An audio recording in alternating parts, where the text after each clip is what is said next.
Okay, if I can get everybody's attention, we'll go ahead and bring this budget retreat meeting into session at 5:15.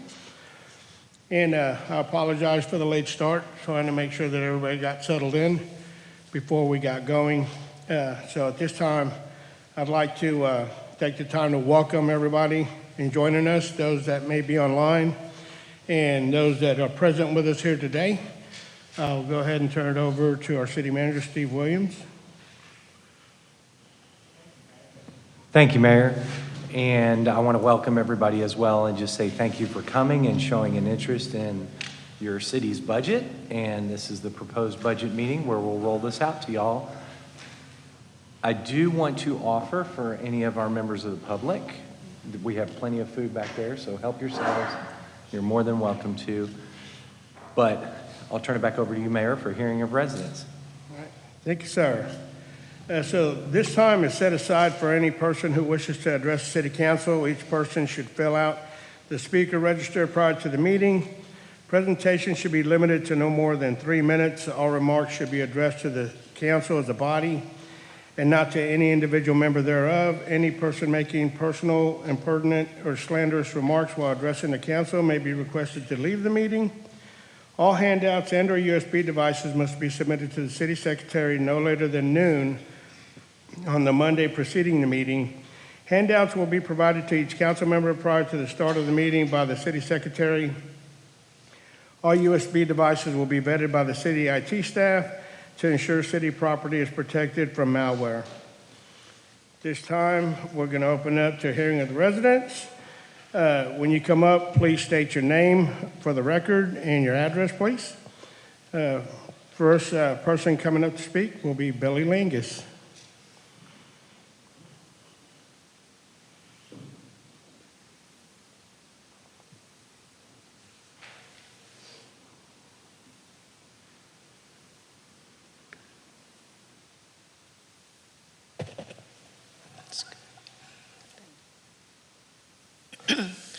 My name is Billy Langes. I am a Schertz resident. Good evening, Mayor, council members, honored guests, and fellow citizens, and of course the staff. I'm here tonight to address a budget issue. It seems we have a lot of them. Not too long ago, one was passed called the Green Valley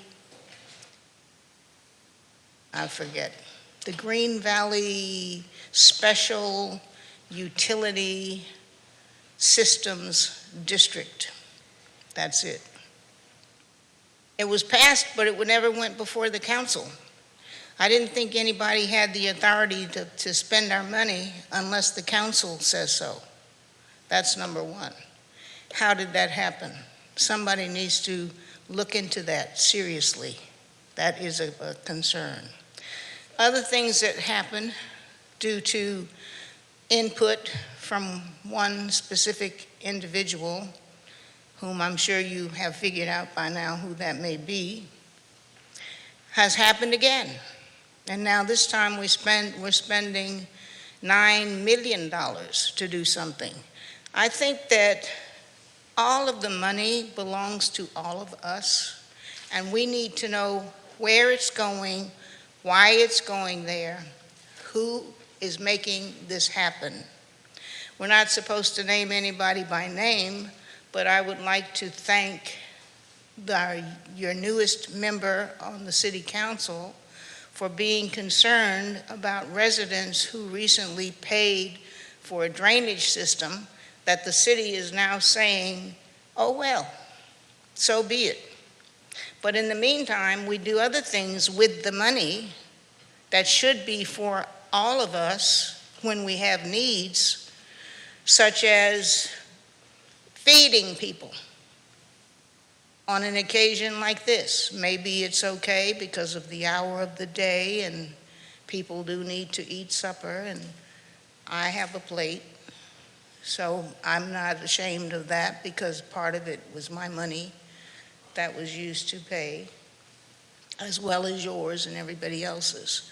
But these things are important, and we really need to address them. Let us know what is happening to our money, penny for penny. Where is it going? Why is it going there? Who's sanctioning it? You know, a motion is made and seconded before anybody can even finish saying motion. It's already second. No time to table. But in the Roberts Rules of Order, tabling is appropriate. And I'm sure our city attorney should understand that extremely well. Thank you. I have more to say. I'll be back later. And that's all we have for hearing of the residents. So we'll go ahead and move on to item number 1, which is the fiscal year 2026-2027 operating budget and capital improvement program workshop. This time I'll turn it over to Steve Williams, our city manager. Thank you, Mayor, and thank you, council and staff. We're going to get started. This is our workshop that we're going to roll out the budget to you, the proposed budget, and we got a lot to talk about tonight, so I'll jump right into it. So the agenda for this evening is to give you an update and an overview of a general update and overview, as well as talk about the operating budget, and then we'll talk about the CIP, the Capital Improvement Program. And first, before we get started, I want to say thank you to James and his staff and public affairs and all the department heads and everybody else. They did a fantastic job working really hard. And as we go through, and as you can see in front of you, there was a lot of hard work and quality product put in front of you. There's a lot of detailed information. I've got 98 slides to go through, but I promise you I will go through them quickly. And that's not inclusive of the CIP itself, but we are going to cover a lot of details, but we're also going to give you the big picture. This is the opportunity to kind of roll it out and let you look at it. So just an overview. So one of the things I'm going to talk about are, first I'm going to give you an explanation of the materials that are in front of you. So you should have a binder. It looks like this. And in that binder, you have a printout of the PowerPoint. You have the operating budget in its entirety. And then in the back section, you have the capital improvement program. And this is part of the kudos that goes to the staff and everybody involved in putting this together. Just by example, to give you an example, the operating budget book, the budget book that you see that's printed, and that's our official budget book, is typically not done until about November. We have the entire thing put together for you tonight, so you'll have all the background, all the detailed information right in front of you, and that represents about a 3-month leap forward in the progress of getting things done and getting it to you and getting it out to the pub, making it available to the public early. And it's a great format. Public Affairs put a lot of work into making it look fancy, so great job to Crystal and her crew, and great job to James to make sure that all the numbers and everything are put together. We've also revamped the slide presentation that you've seen in the past. We've kind of retooled that to make it look a little bit different, but I think it'll all be very helpful in understanding what it is that's being proposed to you tonight. So just to kind of go over the timeline, you are getting a ton of information set in front of you tonight. You're not being asked to make any decisions. You're just asked, I just would ask that you listen and absorb, and when we're done, take these materials back and look at them and develop any questions you might have, submit those questions to me. Today's the 11th. You see that right there in the middle of the slide. We'll have an opportunity on the 18th to discuss the budget again, and that's when we'll come to y'all and we'll set the time and the date and the place for the public hearings for the budget, as well as for the tax rate. And we'll also ask you to set the preliminary tax rate. And what that is, you're taking an action on that, but what that means is you'll be asked to set a tax rate that's the highest that you can go. When we get to September 1st, and you actually adopt the tax rate, you can adopt something lower, but not higher. You can only go up to what you said is a preliminary tax rate. It's a preliminary procedural step only. It doesn't mean that you're setting the tax rate on the 18th. And then on the 25th, that's a date that we have open. It's a Tuesday that we don't have a council meeting. So if you still have additional questions and you would like to schedule another special budget workshop like this, we can do it again on the 25th. That'll give us a third opportunity to look or a second opportunity to discuss the budget. And then we'll come back on the 1st of September for the adoption. And of course, there'll be an opportunity to discuss it again then.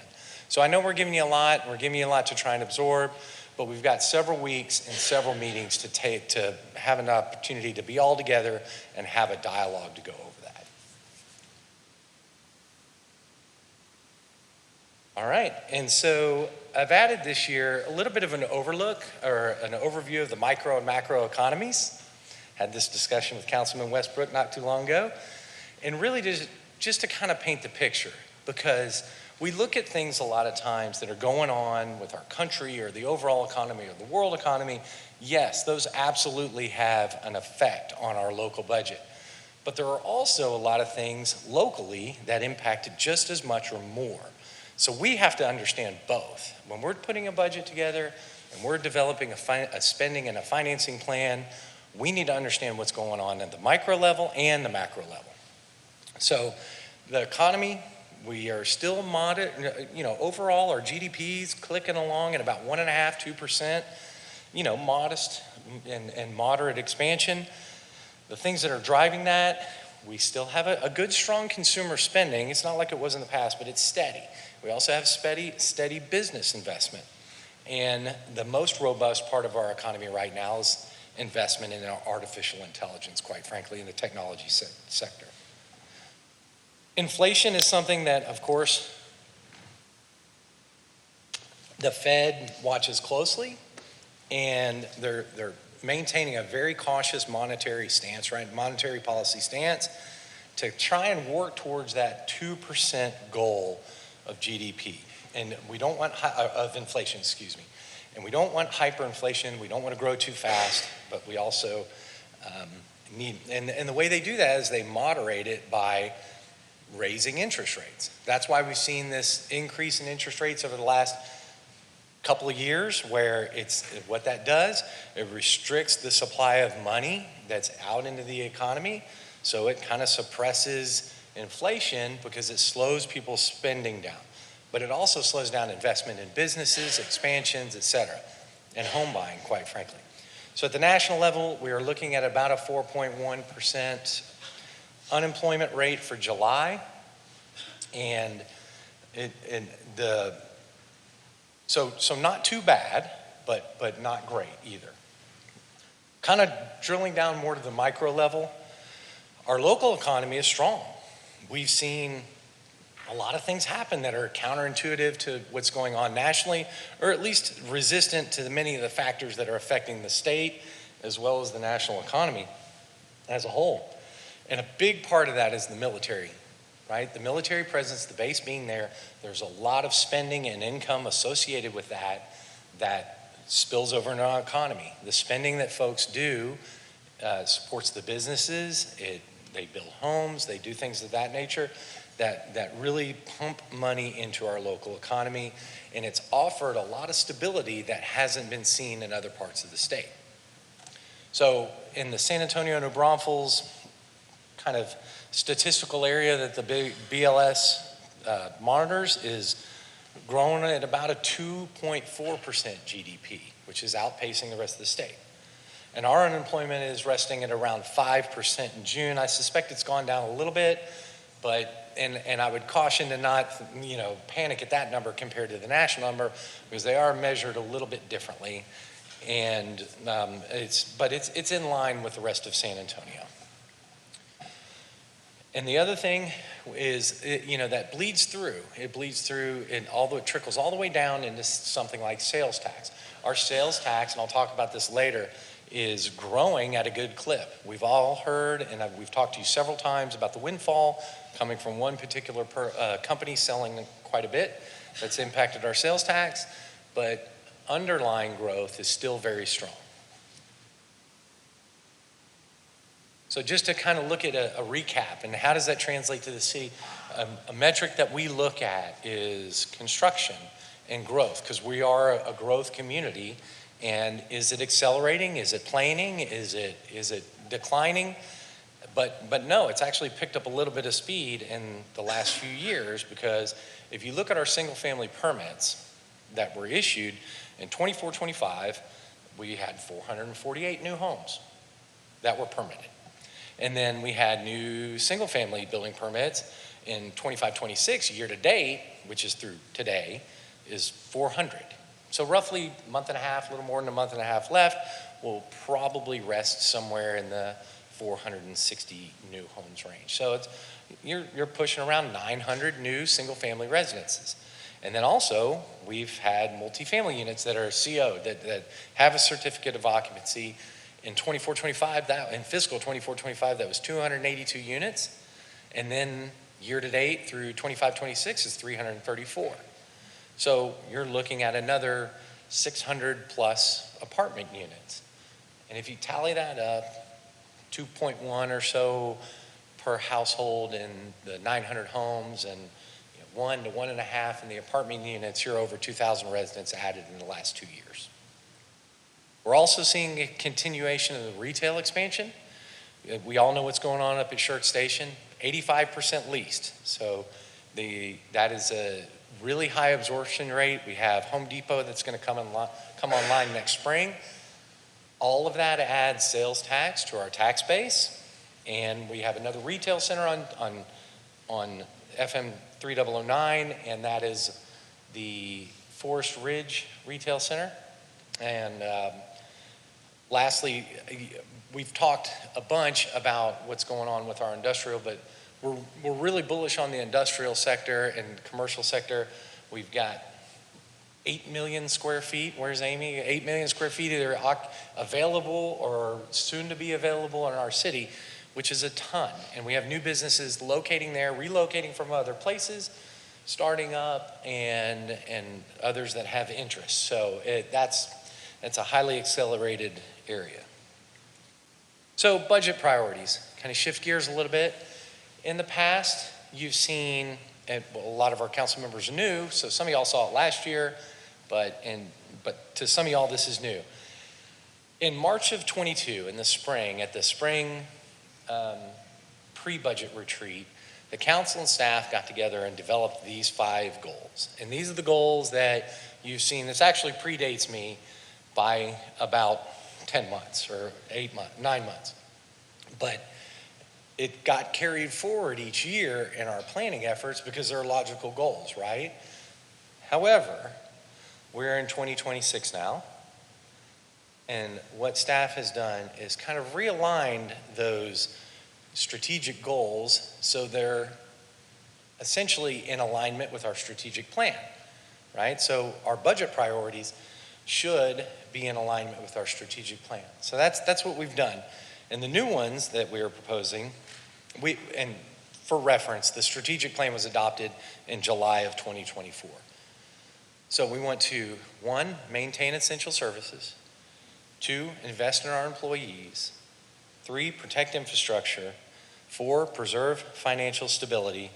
And 5, we added this one on because it's such a big part of this budget, proposed budget, is that use of one-time revenue, doing that responsibly. And over to the right, you see the different goals, the 5 different goals that we have as a city. And on this next slide, I've taken these and kind of aligned which goals go with each of the budget priorities. And you can see there are several that align with multiple goals. And I'll be happy to, at this point, if anybody wants to stop down, we can drill down a little further into the strategic plan. If not, I can keep going. Nope. Okay, great. So just a little bit of overview for some of our newer council members, kind of a 101 on the budget. And when you hear city budget, a lot of times people think of one particular thing, like the general fund, for example. Well, the city budget is made up of a lot of different things, but primarily you have an operating budget and a capital budget, okay? So the operating budget takes care of your day-to-day, your operating type things, and your capital budget is your larger, your capital investments, your capital improvements, things of that nature. So, in your operating budget, for us, we have a general fund. That's the largest fund. It's kind of the catch-all. I'll go into a little bit more detail of what it is here in a few minutes. And then we have the enterprise funds, and there's 3 funds there. And then we have the debt service fund, and then we have all the other funds. And then there over to the side, you see the capital budget. So in terms of a budget philosophy, there's been some talk about having a structurally balanced budget. Well, the way you do that is, and this slide is kind of a simplified example of that. You use recurring revenues for recurring expenses and one-time revenues for one-time expenses. I know that sounds elementary, but it's something that if you don't keep your eye on the ball, that's how you get into a structurally imbalanced budget. Now, the good news is Schertz has not adopted a structurally imbalanced budget, nor has it finished in a structural imbalance of the many years. So we've been able to maintain that, and the plan that we're putting in front of you today maintains that as well. So things that are recurring are like your recurring revenues, property tax, sales tax, fees, and then recurring expenses, operations, salaries, utilities, keeping the lights on, things like that. One time is, for example, the sales tax windfall, the excess fund balance that we have. That was a one-time deal that's going away. Or bond proceeds, you issue bonds for a purpose to spend them on a project. And then the one-time expenses are like your, sorry guys, like your projects or fluid projects, money is accessible when you need it. So, any questions? And y'all can stop me at any time and ask any questions if you like. The operating budget. So breaking down the operating budget, 3 main components that we want to cover here. The general fund, the enterprise funds, and then all the other funds. All right? Like I said, the general fund, or the operating budget overall, looking at the expenses as they are all together in the consolidated budget. And this is a consolidated summary of operating expenditures by category. So you can see the different categories there. And the largest being, so I will make this comment. It's a $179 million expense budget for the city, for the city's overall operating budget. And that's a 27% increase over the prior year. And I'm going to explain that and dig down into the details. But it's essentially that second one there, the 16% for transfer. That's way higher than usual because we experienced the sales tax windfall. And there's a plan for that. And so we have to transfer that to other funds. And that counts as an expenditure. So it's going to kind of distort the transfers line. But 31% personnel and 14% city-supported services, and then 12% for debt service, operating expenditures, capital outlay, et cetera. Looking at it another way, same $179 million, you can kind of see where it breaks down between the different functions in the city. So 30% is public works related, 20% is general government related, and that general government number actually includes those transfers. So that's why it's so big this year. And then 17% public safety, 13% transfers, and you can see the rest. And then looking at the overall consolidated budget from a revenue perspective, it is $149 million. And that's less than you saw on the expenditure slide, right? And not to be alarmed, but the difference is because we have fund balance that's been, and other reserves in the enterprise funds that's extra money like your savings account that we can use and we will use for one-time purchases and one-time expenditures and expense. So breaking that down, the revenues, 39% comes from property tax and sales tax, 35% is from fees like water, sewer, garbage, etc., and 26% comes from a multitude of other sources that you can see listed on the chart. So, diving down into our general fund, and you notice this little org chart up at the top? That was a neat little addition. So the highlighted one is the one we're talking about. So in the general fund, this is our primary governmental operating fund. And the definition is, essentially it's used to account for all your financial resources that can't otherwise be accounted for in a different fund, right? That has a specific purpose associated with it. It's kind of your catch-all, okay? And it pays for your everyday services because like your police department, fire department, you can see them all listed there. Parks, streets, engineering, planning, IT, administration, maintenance, municipal court, et cetera. It all lumps into the general fund because there's no specific fund that that it can go into. So on the expenditure side for the general fund, we are looking at $82.7 million. And you can see it listed by the function. So we have 34% public safety. And then right below they have 29% transfers. In a typical budget, that public safety number is 47% for the general fund, and the transfers is 0. It's less than a percent, so it wouldn't show on the chart. But this is an unusual year where we have these extra sales tax dollars that we have a plan for, so that's showing up in that transfers number of $24 million.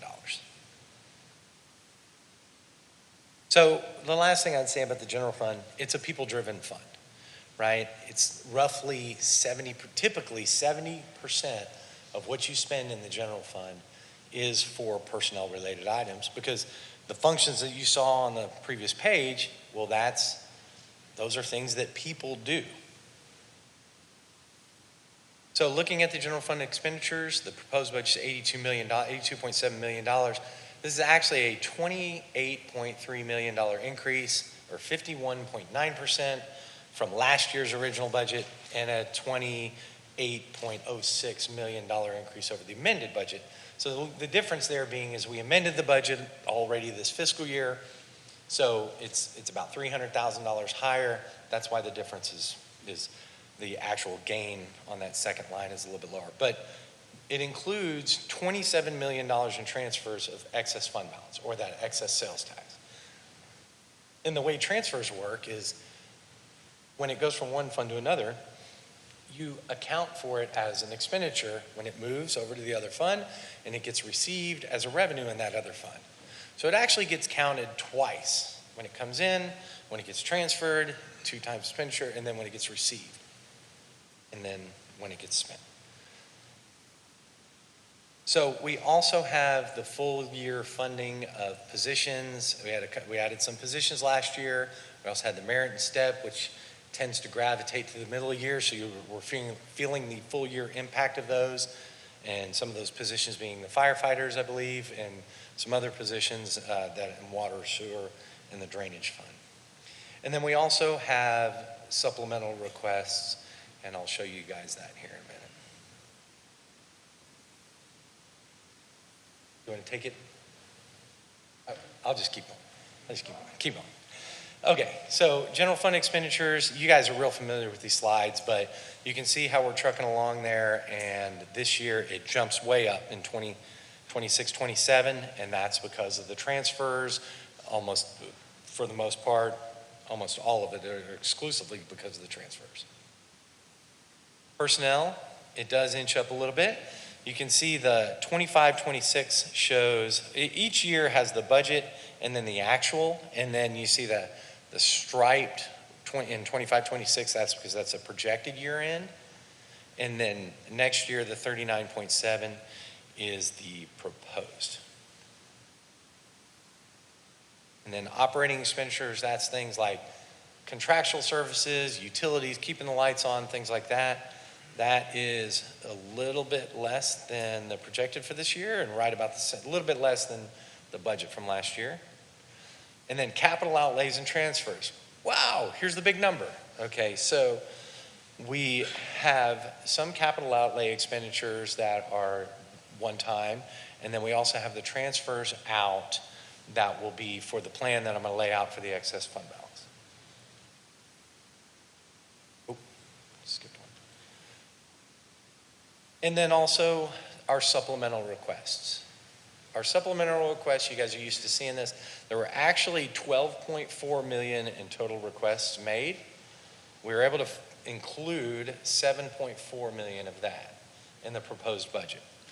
And 4.2 million of that is for one-time expenditures and 3.2 is ongoing. But there are nearly $5 million in requests that did not get included. So the supplemental requests in the general fund, I'm going to go ahead and click on this.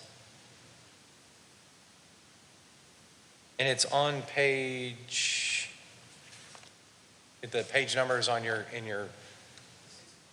page 61, thank you. So you can see here, the way this lays out, hopefully that's pretty big up there, but you can see this is the detail of what was included in the budget. Now, the column on the left shows the departmental information, and then the middle is what's being requested, and then the initial cost, and then you have a cumulative count as we go down, and at the far right, there is an ongoing cost. So if you'll notice, there's really nothing in that far right column for all these at the top. That's because those are all one-time expenditures. And then when you get down to the bottom, bless you, you get down to the bottom, we have other items like utility and fuel rate increase, appraisal district increase, liability insurance increase. Those things have an annual ongoing cost with them. And then we actually have down here at the bottom a pay grade increase for the dispatchers that has an ongoing cost, and then one school resource officer, and then the merit and step, and then 4 communications dispatchers and 4 police officers. And that's where we get our $7.4 million. And out to the right, you can see the 2.886 in ongoing expenditures. Any questions on any of these supplementals? And you don't have to have questions now. If you got questions later, like I said, we can talk about it at the next meeting, or you can email me or call me and we can talk about it. But in essence, that's your total, 7.4. And then if you go to the next page, this is what's below the cut line. And aside from the positions that you saw on the first page, one of them is essentially paid for by the school district, and then 4 are a critical need, as in the ones for dispatch, and as well as the police officers. We have not added police officers that are not SROs in a long time, 6 or 7 years. There were a lot of personnel requests, but I characterize this budget, and I know I've talked to all of y'all about the budget. We're in a situation where we need to be very careful. We're growing steadily, but we need to be careful about the growth of our ongoing expenditures and make sure that that's in line with the growth of our ongoing revenues. So that's why you see a lot of the ongoing stuff has been not included in the proposed budget. Best way to stay out of trouble is to not get yourself in trouble in the first place. Okay, if there's no questions, I'll jump back.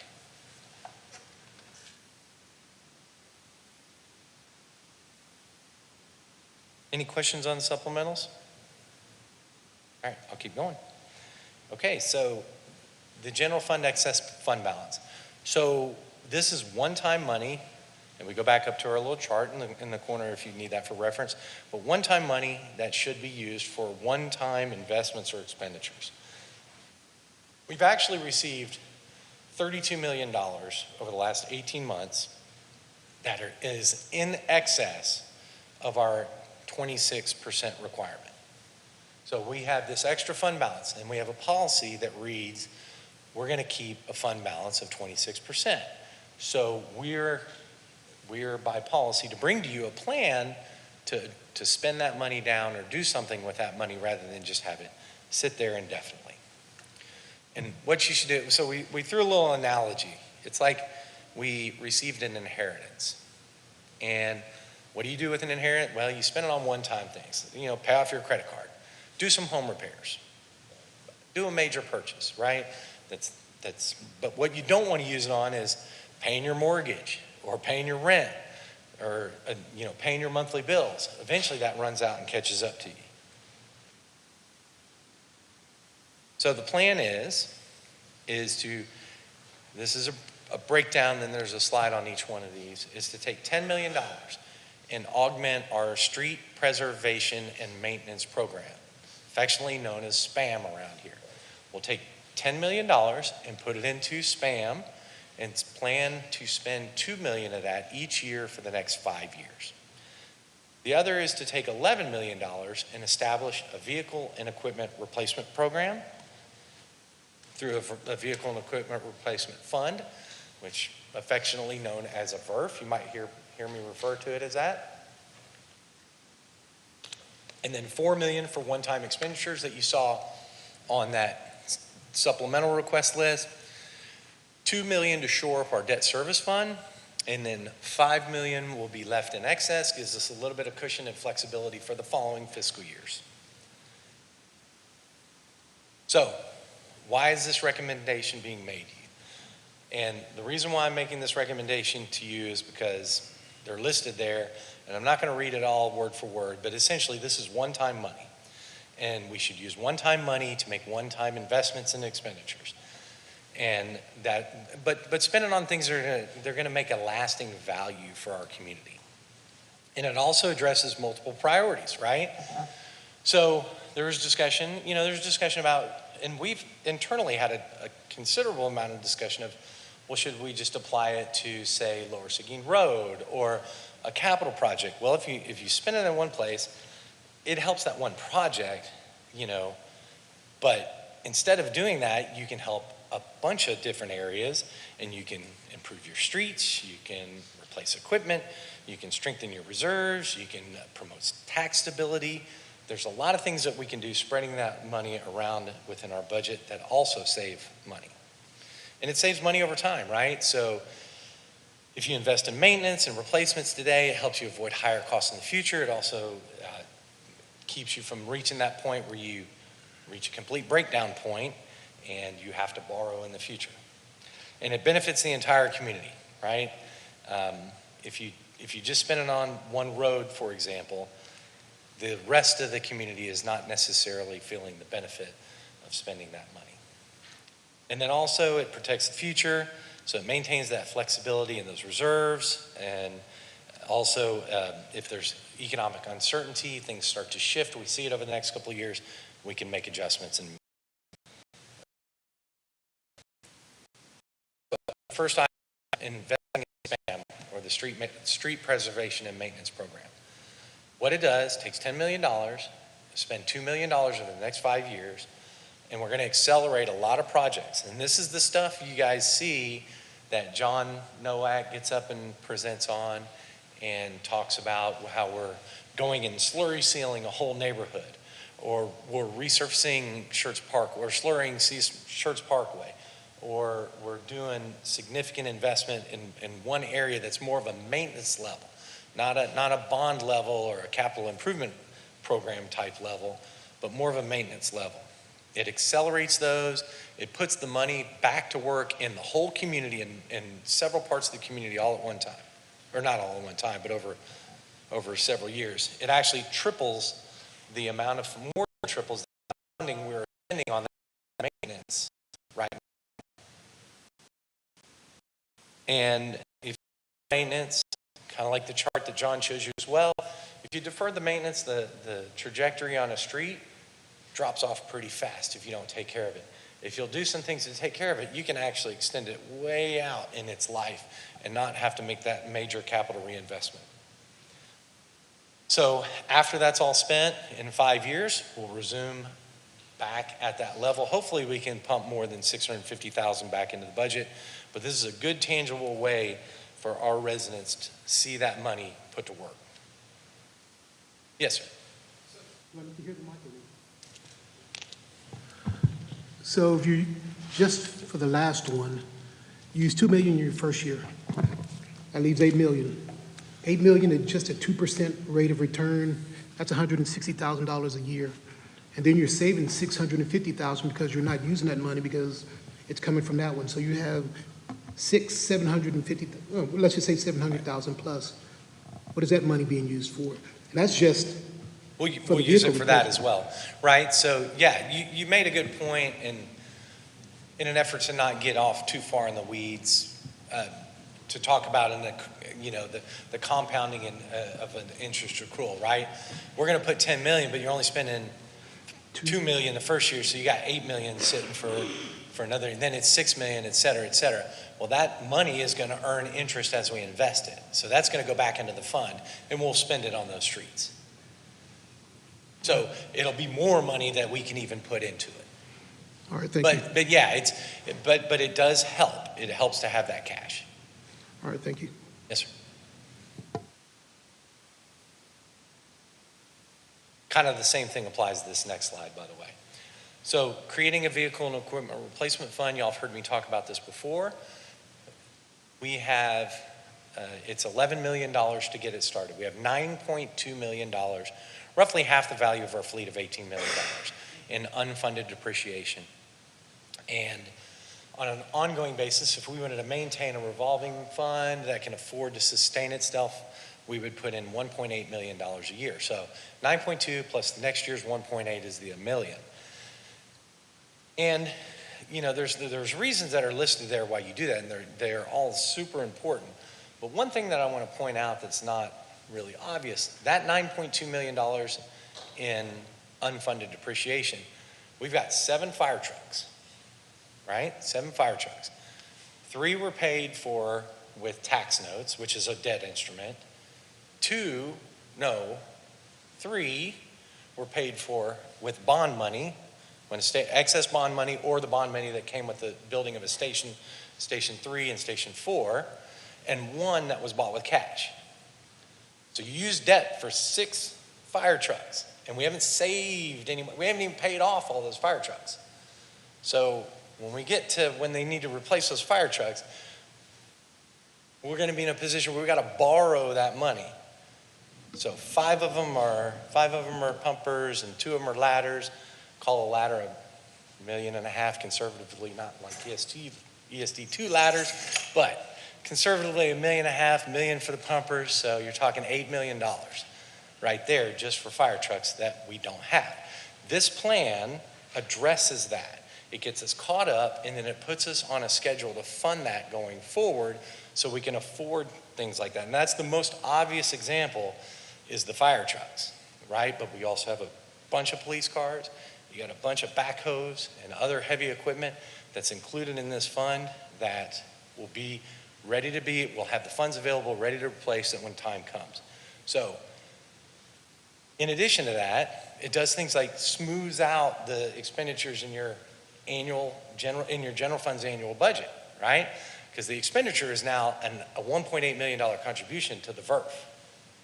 If you just pay cash like we've been doing, it goes up one year when you're buying a fire truck, and then it goes down, and it goes up, and it goes down, it goes down and up.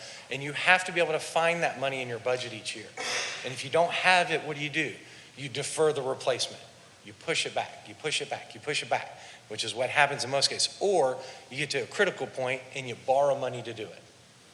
What this plan does is gets us out of that pattern, gets us out of that and allows us to fund things on a cash basis and avoid that interest cost, keep our fleet fresh, and it puts us in a position where we can operate more efficiently, better fuel efficiency, newer features, all those things that go along with having a fleet. And I've been in this situation before where you age your fleet so much that it costs you a lot in maintenance, but it also is just an inefficient way to operate because you have old equipment and old vehicles. Oops. Sorry. Okay. The other is to fund one-time capital purchases and improvements. So we have $4 million in supplemental requests that they include items that you can see there. Capital purchases for public safety, information technology, the senior center lobby. We need to renovate that. installing cancer prevention equipment in fire stations 1 and 2 because they're older buildings. They don't have that. And we've learned a lot more about cancer and fighting fires, that it's a different world now. Public safety replacement equipment replacements, putting a roof on the rec center, putting a roof on the library. That's where's Lizzie? How old is that building? 16 years old. I know it looks great, but it's 16 years old, and the roof is 16 years old. That carpet in that library is also 16 years old, and it's time to replace it. So, as a reference, page 61 again, all of this highlighted stuff, this is what we're talking about. These are all of our one-time replacements.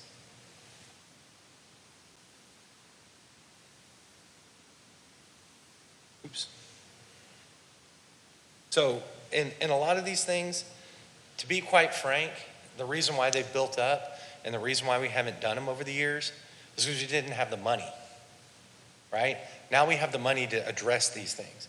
And I can assure you, the way budgets work typically and the way municipal budgets are always seem to be tight, we're not going to have the money to address some of these things.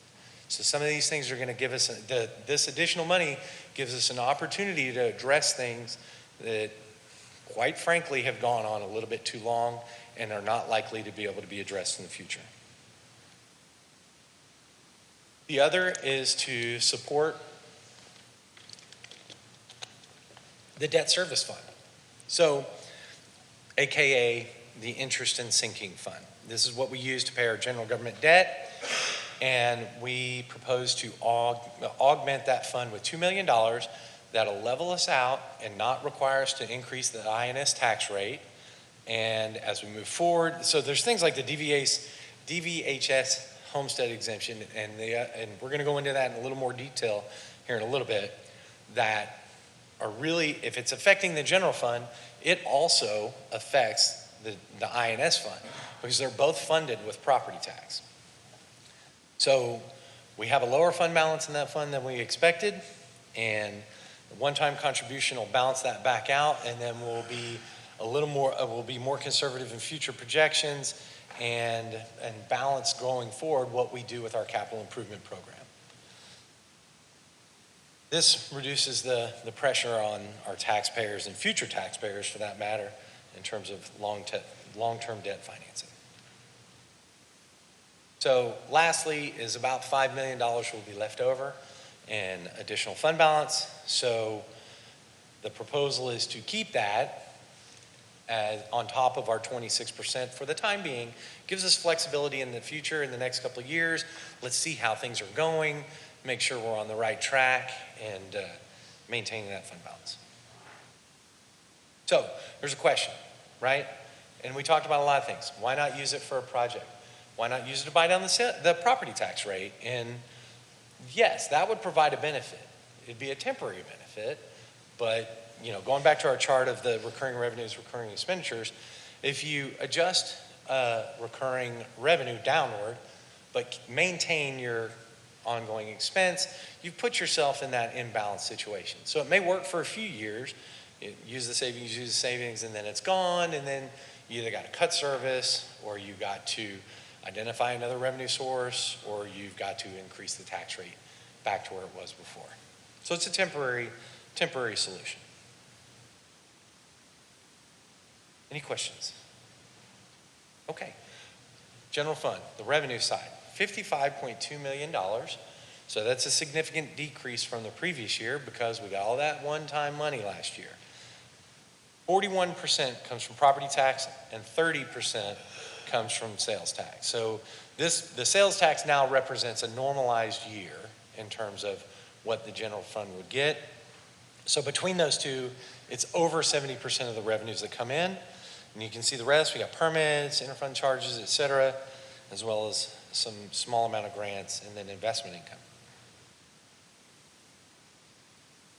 So this is where we're going to kind of shift gears and talk a little bit about property values and property taxes. So essentially, we are operating in a different environment than we were operating over, say, the last 4 years. We've seen this transition. And this is particularly true with property tax, right? And we talk a lot about the DVHS exemption. And to be clear, the city supports our disabled veterans and our senior citizens, but the state has placed on us a very, very significant unfunded mandate with the things you see listed below. This is not a problem that we created, and we don't necessarily, we support the giving that relief, but the state has put us in a position where they're not living up to or providing a way to support the programs they created. So the disabled veterans homestead exemption, for example, it continues to increase. Exempted values increased by another 75 million this year to bring us to a total of 1.2 billion in exempt property. The over 65 freeze, we had an additional $217 million frozen. So that is frozen where it is today, and it won't increase any more in the future.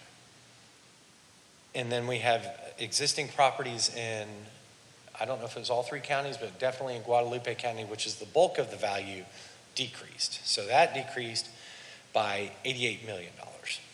And then there was a new state law put into place, another unfunded mandate, essentially, that tangible personal property used for business is exempt under HB 9, and that total exemption value is $75 million.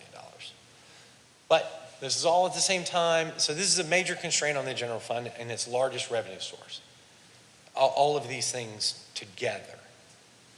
And we still have this, the community is still asking for things like more rec programs or, more street maintenance, these types of things that we're still getting requests to increase service, but we're being completely restricted or severely restricted, not completely restricted by the state. So looking at our taxable value history, right now we are at about $5.6 billion total taxable assessed valuation. And we show you this slide to show you that you can see in 2023 how it levels off and it's kind of flattened out.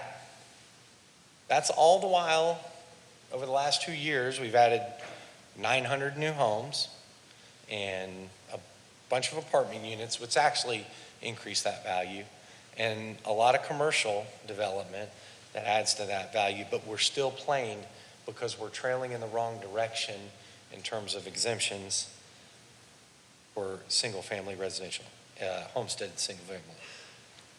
So this, I asked James to put this chart in here because if you look over the same years, 23 to 2016, and even if you go a little bit further, I mean, we've added roughly 1,000 new utility accounts, right? So you added 1,000 utility accounts, but then your property value didn't go up. Mr. Williams. Yes. Now, I know the state's supposed to compensate us for the exemptions.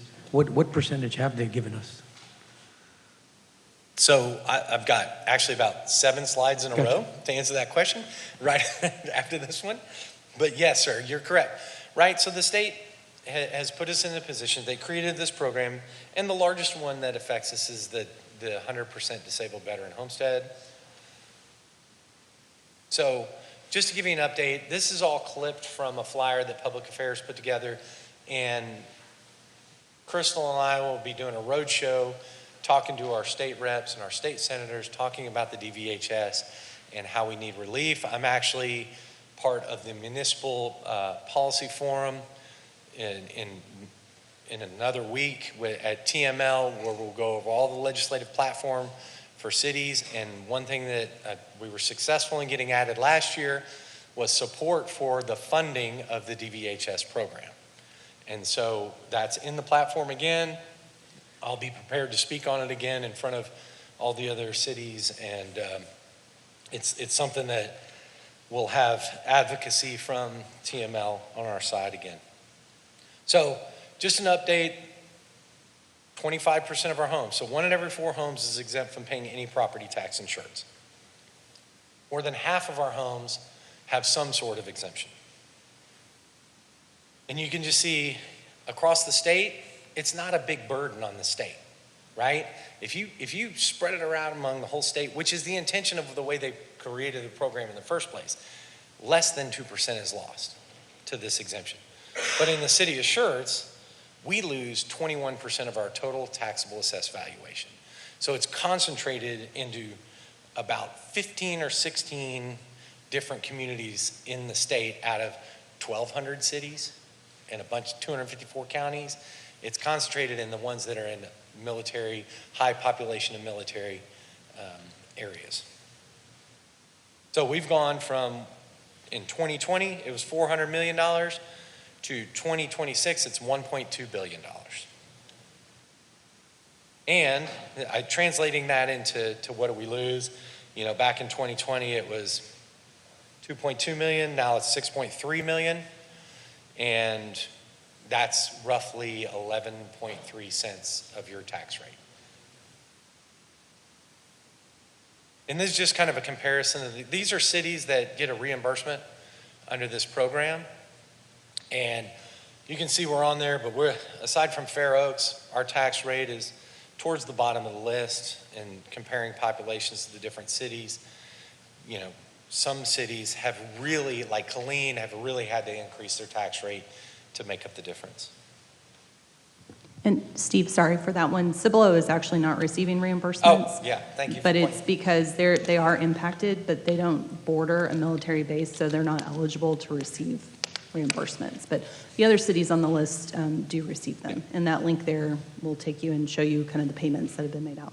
Yeah, there's a link on here as well, y'all, that takes you to the controller's website that shows the payment information. And yeah, we did include Cibolo on the list because they're our neighbor and they're actually in a worse off position than us. They get no reimbursement from the state. So this is the list of all the cities and what over time, the requests over time, and I think it actually scrolls out if you wanted to see the complete history. So we've requested 4.6 million from the state last year, and we got 564,000. So roughly 12%. And under the original legislation, they said that they would reimburse us. Is my time up? Is that what you're saying? Yeah. Okay. So the state original program included a reimbursement of up to 99% of what you lose to the exemption itself. And we received 12% last year. So it's, you know, it's never been funded appropriately. And, you know, this next slide shows that. In the last legislative session, in the 89th session, there was no change to the state aid funding amount, but they included 3 more entities who are eligible to apply. And you can see right there, in 2016, there were 4 entities that requested 3.2 million, and the state awarded 2.5 million, 78% funded.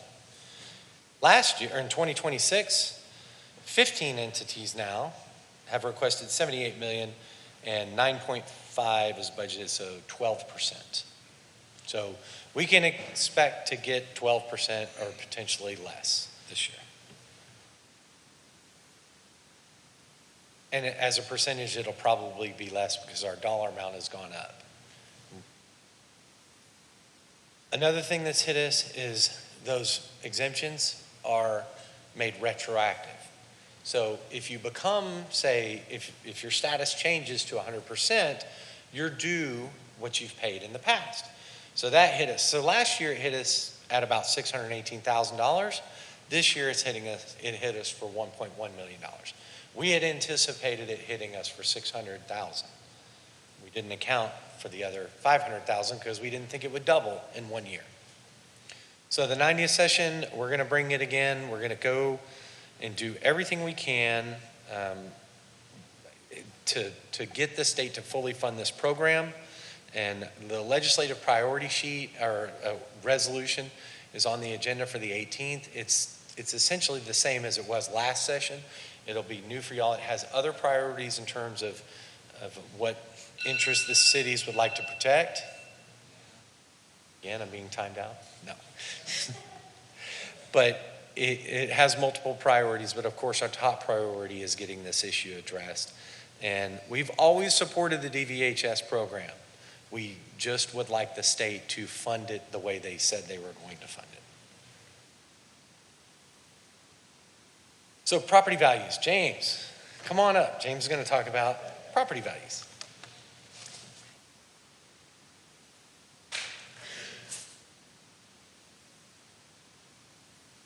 All right, good evening. My name is James Walters. I'm the finance director here for the city of Schertz. Steve left me the fun portion, so he got to read all the words at you. I'm going to read a bunch of numbers at you, so it's going to be way more exciting. So as Steve has mentioned, the 2026 property values, we get these values from the different appraisal districts. They go through the Guadalupe County tax assessor collector who we contract with to send out calculate the tax bills and send them out to us, or send out all the citizens and businesses. And so what they came up with this year was the 2025 taxable value, the ones we based the current year tax rates on, came back to about $5.5 billion. Those same properties this year decreased to about $5.38 billion.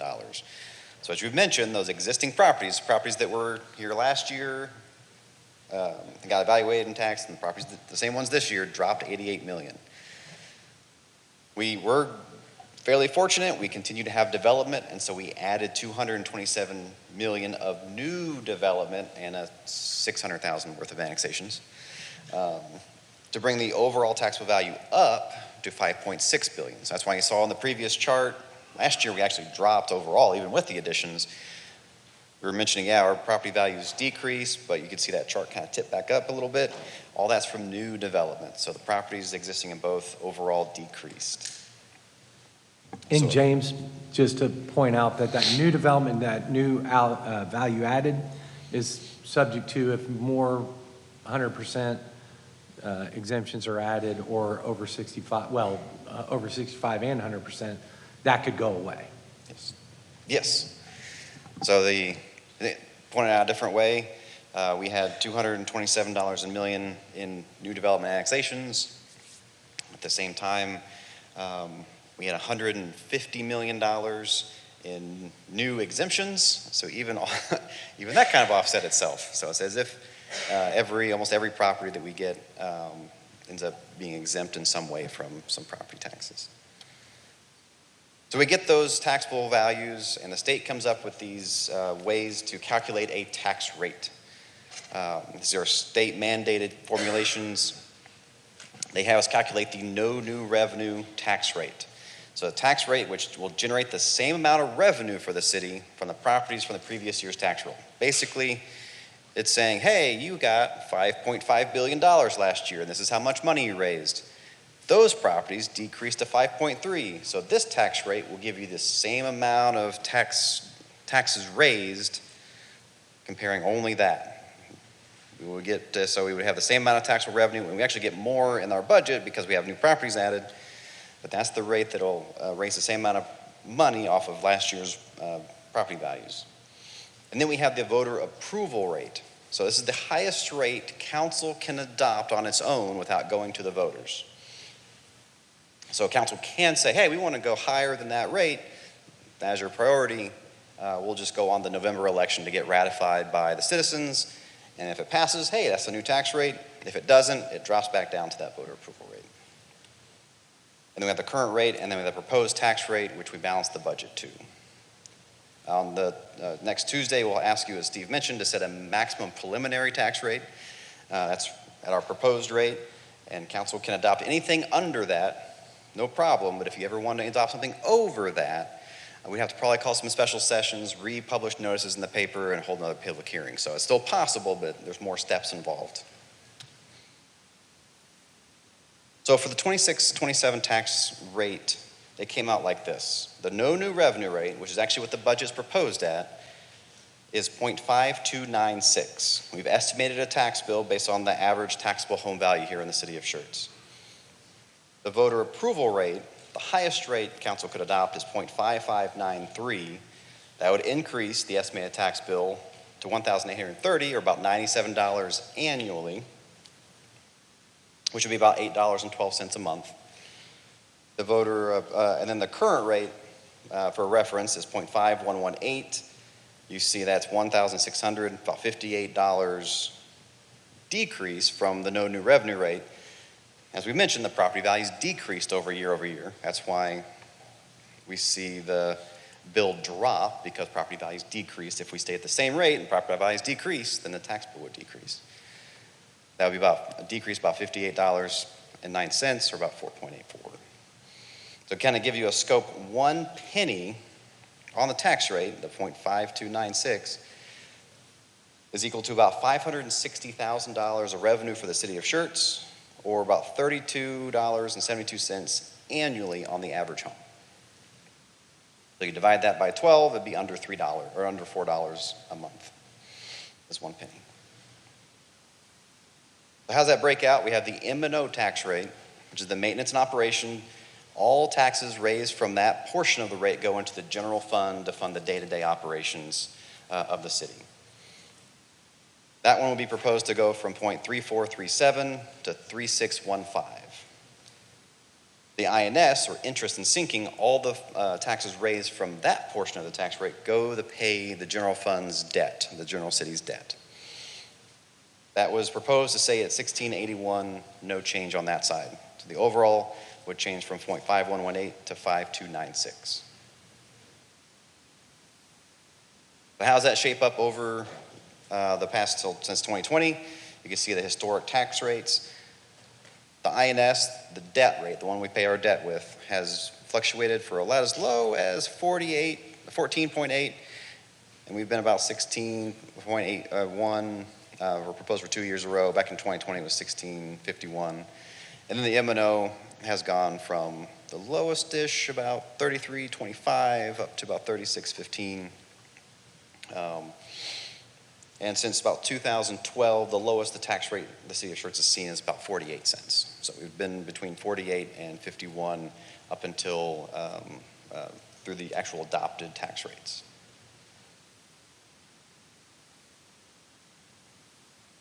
I'll touch on the different revenue sources. So the sales tax is the other portion. Well, before I touch on the sales taxes, anyone have questions over property taxes? Either how they're calculated, the impacts, where they go? Please, if you think something later, as we mentioned, send us an email or come talk to us after, or just raise your hand and ask a question here in a little bit. More than happy to help answer some questions. Sales tax, again, is the second largest revenue source for the general fund, which we're talking about now. So you can definitely see what happened the past couple of years we've been talking to you about. Both here and here are current proposed. And next year's budget, we have confirmed, again, we've talked to those responsible for this increase. They have stated that by the end of the third quarter, all this extra monthly payments are going to drop back down to where they were in the previous years. So we will not keep sending this huge increase trend line. That's why you see our proposed tax rate comes back down that level. Even without these increases, average, and we base next year's around that number. So franchise fees, people paying to use the right-of-way, or either for on our streets, the trucks, telecom, or cables. Companies, they pay us a little bit of the proceeds every year in order to use the city property to channel their revenue streams through. Fairly stable throughout the years, not much change is expected. Permits, if you look at a longer time period, you can see that these can jump wildly based on what development comes in. If there's a large number of large commercial permits, that can greatly affect how much permit revenue we get. Like in this year, a couple of apartment complexes come in. In years prior, you can see big increases when they start building a bunch of schools. That's been another one. Amazon construction, those kind of large price developments will bump up permit revenue. Again, it's a kind of a one-time thing, as we've been talking about before. We can kind of trend a little bit and anticipate some of these for annual operating expenses. But again, if something dries up, we could see this drop down, as it a couple years ago, just outside of this, new residential permits kind of dropped way low. But as we mentioned before, about 400, which is cooking pretty good currently. So we're anticipating that to be about the same level going forward to next year.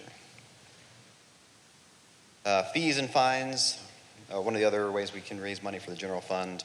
These go to offset specific services, like using the community center or civic center. Those fees are raised directly for those purposes and try to offset about 100%, pretty close to it, so then that targets those people actually using the service rather than just general for the community.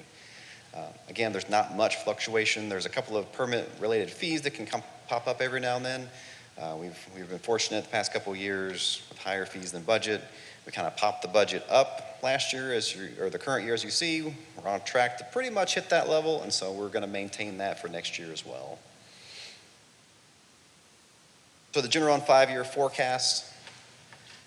This is our plan over for the next few years as well as the current year. So you can see our fund balance, as mentioned, is at 87%. It's that $35 million over our target. Our revenue, this blue line, popped way up related to those sales taxes. And next year, as proposed, we kind of itemized out what that big expense bar lays out for you, is to use a big chunk of that revenue that came in and get us down to about 37%. And then we plan our out years to continue on. We have that, as mentioned, about $5 million. It's just kind of sitting extra in our fund balance during that time in case something comes up. We want to shift to a different priority. By the end of the 5 years, it'll be about 33%, which is still higher than our 26% requirement.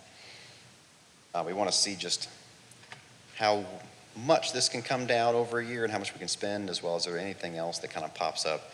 It's good to have that cash hold on for a couple of years more. All right. Jump in. All right. Any questions over sales taxes or general fund revenue at all? Anything? Okay, so enterprise funds are another type of fund that we have in our annual budget, and we're going to kind of shift gears and talk about those. So looking at our little chart there again, it's the second one underneath the operating budget.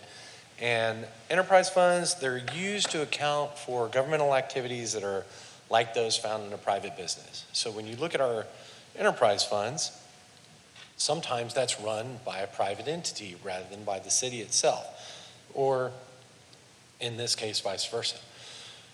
The major revenue sources for those funds are generated by the fees that they charge customers that use that service. And the expenses are paid for, and the capital expenses, operating expenses, all that is covered by the fees that are charged. So we have 3 enterprise funds. We have the Water and Sewer Fund, the EMS Fund, and the Drainage Fund. So talking about the Water and Sewer Fund first. So the Water and Sewer Fund, of course, that tracks revenue and expenditures for the city's water, sewer, and solid waste functions, and it's managed by the Public Works Department. So 95% of the revenues that come into the Water and Sewer Fund are for water charges and sewer charges and solid waste, right? And then the rest comes from, 5% comes from a variety of other sources. We also include in the Water and Sewer Fund capital recovery fees for water and sewer. So those are impact fees that we charge new development that comes into the community. They pay a capital recovery fee, also known as an impact fee, to address the expansion of either the water system or the sewer system. And then we also have the capital improvement program, and that's our water and sewer CIP. And technically that all rolls up into the Water and Sewer Fund if you look at our annual comprehensive financial report. But we split it out for budget purposes so you can clearly delineate and see the different aspects.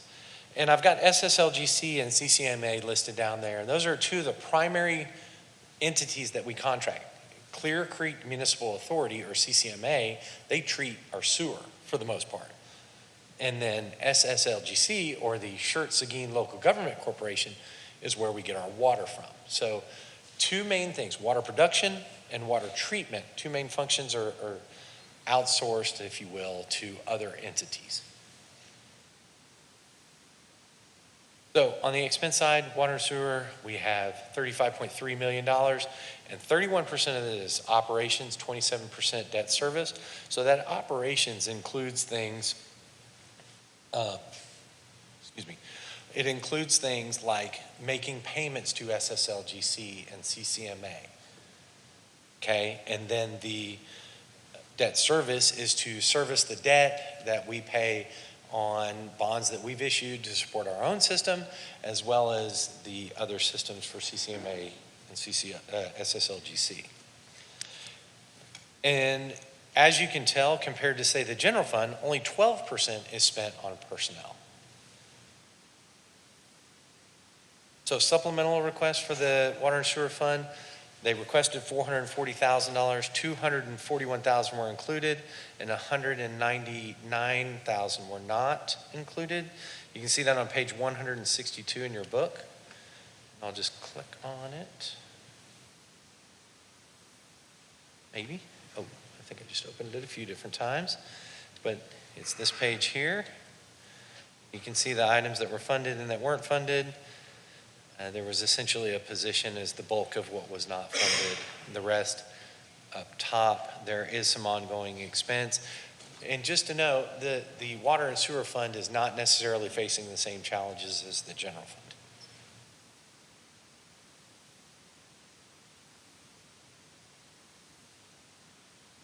Okay. So on the revenue side, 34 million in revenues, and 48% of that comes from the sale of water, and 35% from sewer charges, 12% from garbage collection. That's that 95% I was talking about. And then fee updates. There is a proposed water rate increase. This is in alignment with the water rate studies that we've showed you in the past. And we're proposing 8% for the water and sewer rates.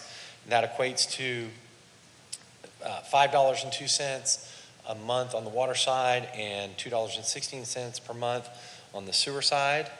And there is a 3.8% rate increase for the garbage. That's built into the contract. It's 73 cents a month. And the big things affecting that rate increase are the CCMA South Plant expansion is the largest project that we have on the horizon, in the immediate horizon. It's an $86 million project that we're sharing with the city of Cibolo. Our share is going to be $47.5 million. And what that does is effectively opens up the southern part of town for development. Y'all already approved a $9 million bond issuance to do the design. So it's in design, and then we'll come back and ask for approval of the remainder. You didn't actually approve the bond sale. It's CCMA's bonds, but you approved the contract to allow them to issue the bonds, and we'll pay them back. It'll be the same thing when they come to us and ask us for approval of the actual expansion. This is dire, very badly needed in the southern, bless you, in the southern part of Schertz. We've got around 2,000 homes that are planned in the relatively immediate future that need sewer, as well as businesses. I actually got an encouraging email yesterday. But we need to get that sewer done, and that's in large part what's driving that rate increase. On the water side, we've had several major projects and major projects with SSLGC, the parallel pipeline expansion, construction to deliver more water, more storage. We've got water projects in the future that are planned. So all that impacts our rates. So the 5-year forecast, 25-26, we ended pretty high on the fund balance, and then we'll draw that down to 29%, and then it'll rest at about 27-26%. Same policy application as in the general fund. That 34 drawing it down is for capital replacements, as well as a little bit of a contribution to a CIP project. The EMS fund. Better news this year than last year. So the EMS fund, if you're not aware, Schertz EMS provides emergency management services and ambulance transportation to the greater Randolph region. What does that mean? It's 235 square miles, and it's 160,000 population that's served. So well beyond our 47,000 and our 35 square miles, 36 square miles. It's a much larger area that we serve. You can see the entities that are listed there, several cities, as well as the county and an ESD and the JBSA Randolph. So 66% of the revenues for this fund, they come from the transport fees. And then 33% or 33% comes from the other agencies, really 32%, but there's some interest earnings in there. But on the expense side, it's $18.8 million, and you can see the breakdown. It's mostly personnel, right? It's $58,000 in personnel, $29,000 operations, which is effectively the bad debt. So this $18 million number you see there includes about $3.94 million in bad debt that we write off. You'll see that on the revenue side and the expenditure side. You got to net that out. So supplemental requests, they asked for $876,000 in supplementals. 807 were included and 69,000 were not included, and that's on page 195 in your book if you're interested to take a look, and here's the list. So essentially the item that wasn't included was ECI COLA.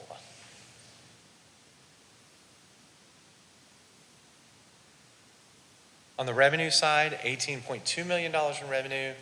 So 66% of that, like I mentioned, is ambulance mileage charges, and 33% is interjurisdictional, and then 1% is miscellaneous. They teach some classes, they earn some interest. So with that, that 2/3 comes from those transport fees and 1/3 from the entities. There is a fee increase that's proposed of $50 per ride. So that'll generate an additional $500,000 a year in revenue, minus write-offs, bad debt. And just to break it down for you a little bit further, that 33% that's interjurisdictional or contributions from other entities, the biggest partner is Guadalupe County.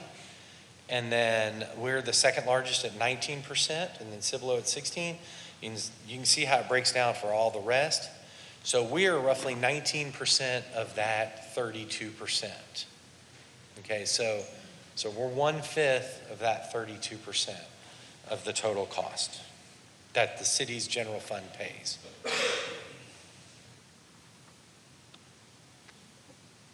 The financial forecast or the 5-year forecast, we brought this to you last year, and it was a negative cash position and almost in a negative net position, which means like all of their assets, everything. We were getting pretty close. Chief Mabbitt went and renegotiated with all of our partners and effected an increase in each of their contracts of, I believe most of them selected the 2025. So 20% this year, 20% next year, and then 5% the next year. And that'll be the end of their contract. So essentially a 45% increase in the rate. Now that means we pay it as well, but we're only paying 19% of the 32%, and it's spread among all those other entities. Last enterprise fund is the drainage fund. So the drainage division, they maintain our drainage channels, our stormwater inlets, floodways, right-of-way, alleys, anything that's affected by drainage that's not necessarily, say, inside a subdivision. And, or limited portions of subdivisions are maintained by the HOA, and the rest is maintained by cities. So it's funded with fees that are charged to the owners of property. Then it's calculated based on the amount of impervious surface that causes that runoff that requires a drainage system. So any kind of man-made structure, buildings, parking lots, driveways, et cetera, and when you look at residential properties, they're assessed all the same fee, and then commercial is based on your total impervious surface. So how does that shake out on the expense side? 34% for personnel, 28% operations and support, and then, which goes to the engineering department because engineering supports the drainage fund, and then 16% for capital, and then the rest, you can see their utilities, et cetera. Supplemental request, they asked for $487,000 in requests. The $477,000 was included and $10,900 was not included. I'll click on that. That is on page 187 in your book if you're interested. So you can see the items that weren't included, a little bit of training money. A lot of this stuff is to, maintain, et cetera. Keep moving if there's not any questions. So on the revenue side, you can see 98% of it comes from the drainage fees, a little bit of investment money, as well as fund transfers. Now, this is where we discuss the rates. Some of y'all weren't on the council, but last year, we implemented a rate increase. And you can see from 2002, it was at $2.10 a month per house. And until 2025, it had risen to $520 over that 20-year period of time, right? So cost increase, inflation, et cetera, expanded. The city's larger and it had not gone up, so it was in a position where it wasn't really able to be effective. We continue to get more and more requests to maintain drainage, to mow, to improve drainage ditches, and there's a call for capital projects. We brought a list of $45 million in projects, $42 million in projects last year that are CIP projects that need to be supported by the drainage fund, and we asked for an increase and increased the rate to $8 a month. And that was implemented. That covers that initial part, that initial $42 million of the CIP, as well as the staff that we added. And in the future, potentially, we raised it to 8, and what's being requested is to raise that to $11 per month. And in the future, the way the rate study phased out, there were several million more in projects. It could go as high as $18. We've taken the approach that we will evaluate it on a year-by-year basis and see if it needs to continue that way, and we're able to address the project. So we are asking to increase it from $8 to $11 per month. So the drainage fund, you can see there how expenditures have grown. The fund balance has rested at about 31%. We'll draw that down a little bit with some of the purchases that we're making this year or proposing to make next year, and revenues and expenditures balance. So other funds, we have several other funds. The largest one being the Schertz Economic Development Corporation, and the mission of the SEDC is basically to help build our local economy, right? Attract new businesses, invest in infrastructure, promote and enhance quality of life. The primary revenue source for the SEDC is a half-cent sales tax. So the general fund gets a full penny, and then the EDC fund gets a half cent. So the tax rate charged in the city of Schertz is 2% or 2 cents on a dollar. We get $1.50, penny to the general fund, half penny to the EDC fund, and then a half penny goes to Guadalupe County and to Comal County for property tax reduction. And then in Bexar County, it's actually just 1.5%. So in 26-27, revenues are projected to be $9.4 million and expenditures nearly $25 million. And why is that so out of whack? Well, because there's things that the EDC has committed to fund, like Community Circle Park, right over here behind City Hall, the reconstruction of Lookout Road, which is up in the industrial park, and the incentive for Boom Connect, which is to construct a sewer line up in the northern part of Schertz to service that whole area, to be a significant capital investment up there. So you can see that we've got Lookout Road and Community Circle Park there. That's 10 million of it. And then the Boone Connect incentive is part of it as well. So our other funds, special revenue funds, we have got tree mitigation fund, road impact fee fund, and hotel motel tax, et cetera. Several of those are in your book, pages 205, 213, and it gives detail on that. It's smaller dollar amounts, so I'm not going to spend a lot of time going over it. And then lastly, wanted to touch on the investment in employees that our city has made and the organization has made over the last several years. We've done quite a bit. So in 2023, the council fully funded our class of comp. We did a classification and compensation study, and it was fully funded in that next fiscal year. And since then, we've continued to augment that. We've included the STEP program and the merit program. And the STEP program is for uniform public safety positions, and the merit program is for everybody else. We've also tried to include a cost of living adjustment based on the ECI, which is produced by the Bureau of Labor Statistics. We haven't been able to fully fund it over the years, but we've tried, and we're doing that in an effort to remain competitive in a marketplace. So in 2027, what's being proposed is to continue the STEP and the merit. And that is the first priority, to keep people on that progression within the STEP process and then the merit progress based on their performance. But what is not included is a cost of living adjustment.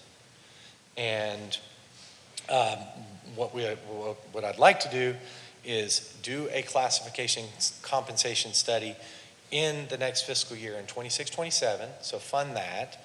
It'll be $70,000 that's spread among all the funds that have personnel in it. And then as a result of that study, come back the next fiscal year and implement the results. And hopefully we've been able to maintain a good pace with the market, and we're in a position that we can fund that again. And so in the 28-29 budget would be when we would come back with those results and an implementation plan.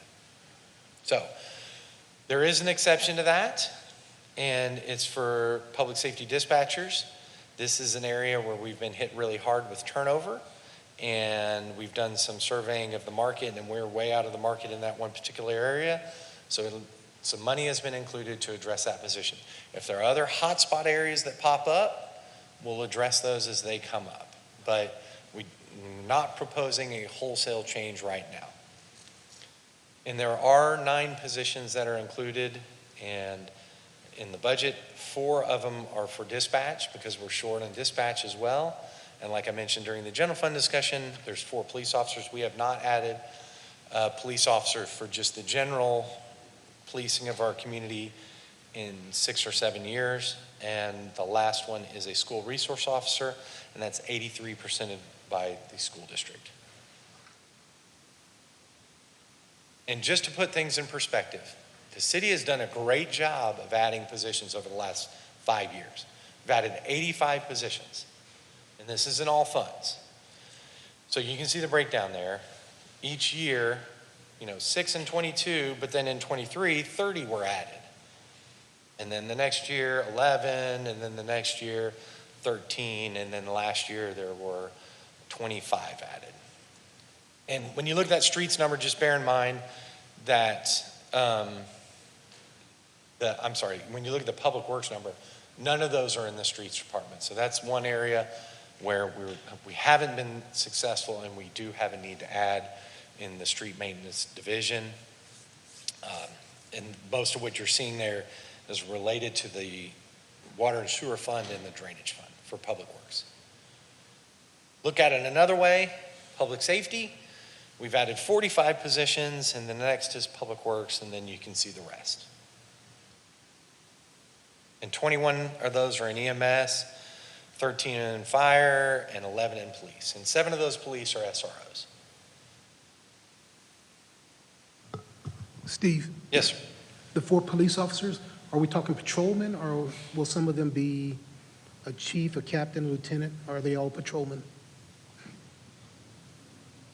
I can answer, but go ahead, Chief. All positions will be line officers, police officers. Line up. Plan on Thank you. putting one on each shift for patrol. Thank you.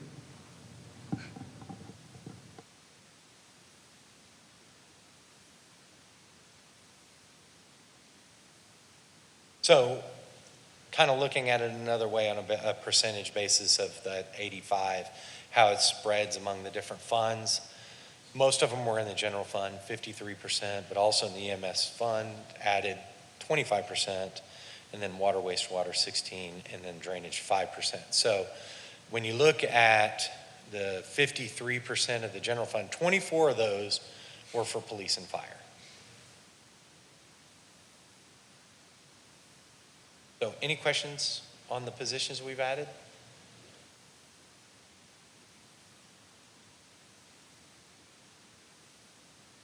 So some other budget highlights. This is stuff that affects the overall budget, kind of all funds. Health insurance did go up by $513,000. That's a 10% increase. So I do want to comment on this a little bit. 3 years ago, right, we were facing an 18% increase from Blue Cross Blue Shield. We bid out the health insurance and medical and dental, all of it. We were able to affect, instead of an 18% increase, we got a 10% decrease. So then we lowered our cost that year by do you remember, Jessica? $1.6 million. We saved $1.6 million by bidding and not really changing our plan all that much. And then the next year, they had a built-in rate increase, I think, of 15%. Blue Cross Blue Shield came back and wanted our business. So they said, we will match what you're paying now. So we had a second year in a row of paying that 10% less rate amount. So we had 2 years, so effectively 20% savings. Then the next year, they had a price cap of 10%. 15%, I'm sorry, for this year, they had a price cap of 15%. So we negotiated with them, our Gallagher, our broker, negotiated with them, and they came back. We were facing really, if we were looking at the market, anywhere from a 40 to 58 or 62% increase. They came back and are doing a 10% increase. So we are now back to zero where we were 4 years ago. At the end of this year, we'll be right back where we were 4 years ago. If any of y'all have to deal with health insurance in your business or in your company, that is unheard of. It's a gigantic win for the city of Schertz. And we've been able to maintain that cost and keep it effectively flat. It'll be flat for 4 years, with the exception of adding new bodies and positions. Of course, that comes with additional premiums when you add more people. But the rate itself has been the same. So we're coming to you with this $500,000 that will be spread among all the funds that have personnel in them. So it has a light impact. We're proposing that the city absorb that. Next year, we're going to look at plan design changes, potential changes to mitigate any kind of increases. One thing that we're looking at as well is the creation of a self-funded program where we would actually self-fund our insurance. Some of you may be familiar with that. And then you have a third-party administrator of your claims, essentially. And it can be a way, we're getting to the size where it might make sense for us to do. I already kind of talked about the class and comp study. That 70 grand, we'll divvy it up among, yes, sir. Go, we'll divvy it up among the funds. I'm sorry, what were you gonna say? I was waiting for you to get to your last merit Oh, step. okay, all right, and then merit and step, $765,000, of course, that's spread among all the different funds as well. So the merit, it would be the same as last year based on your performance, 0 to 4% for everybody who's not wearing uniform public safety, and then uniform public safety, is 4%. At this point, and having to request that we're going to go up to that the no new revenue rate is actually higher than our current rate, just to maintain or tread water, we're asking you to go up that. I'm not proposing that we do in ECI or COLA right now. Also, that's part of the impetus of doing the class and comp study, because the class and comp study will put us in position of where we need to correct to the market in the next year. Yes, sir. What was your question? Yes, sir. So, and I want to be careful, I don't want any division whatsoever, but just as a city manager, was there any discussion or appetite for having a COLA or ECI for first responders? I know everybody's lumped together, we're all city employees, but Yeah, sort of separating first responders out and allowing them to have a COLA? Let me say it this way. You have to imagine we're a corporation, right? And we have a corporation that does a lot of different lines of business. And we have to be competitive in all those lines of business. And salary is part of the formula, and it affects all of the positions. And it's my belief that if we're going to adjust the organization, we adjust the entire organization. Because I don't want one area to remain competitive or remain at the market while others don't. And to be very honest, we've seen a slight tick up in vacancy rate, but we're still maintaining a very good vacancy rate. Turnover has accelerated a little bit, but quite frankly, we're at full employment. There's really just not a lot right now to say we have to do something right now. That's why we would rather plan and do the study and do it the right way, because we want to make sure that we address the right areas in the right way. Because if we do a blanket thing in one area, it may or may not be the right thing without actually studying the market and looking at competitiveness. Now, my suspicion is across the board, we've lost a little bit of ground, but there are areas that have really jumped out, like I mentioned, the dispatchers, that are clearly out of bounds, that are clearly out of the market. We've lost, I don't know how many positions, multiple people to other agencies at significant pay increases. And that's an area, it's a hot spot. We got to address it this year. And I think in terms of taking that pragmatic and overall approach, to me is the more prudent way to do it. Yeah,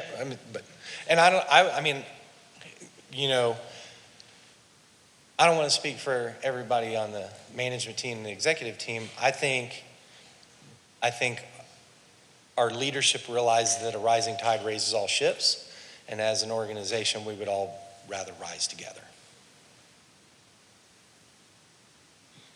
I would agree with that. On some of the things that I've noticed is, one, we've had a high turnover in public safety dispatchers as well as public works. Yep. So- Yes, sir. I feel that we need to take a look at everything as a whole. Yes, sir. And I don't mean to ignore public works, especially in streets and some of the places where they're outdoors in this 100-degree heat, 40 hours a week. That's a tough area. We're experiencing a lot of turnover in that area as well. And I would really hate to adjust one area and then really we're not addressing a more critical need. So. All right, any other questions?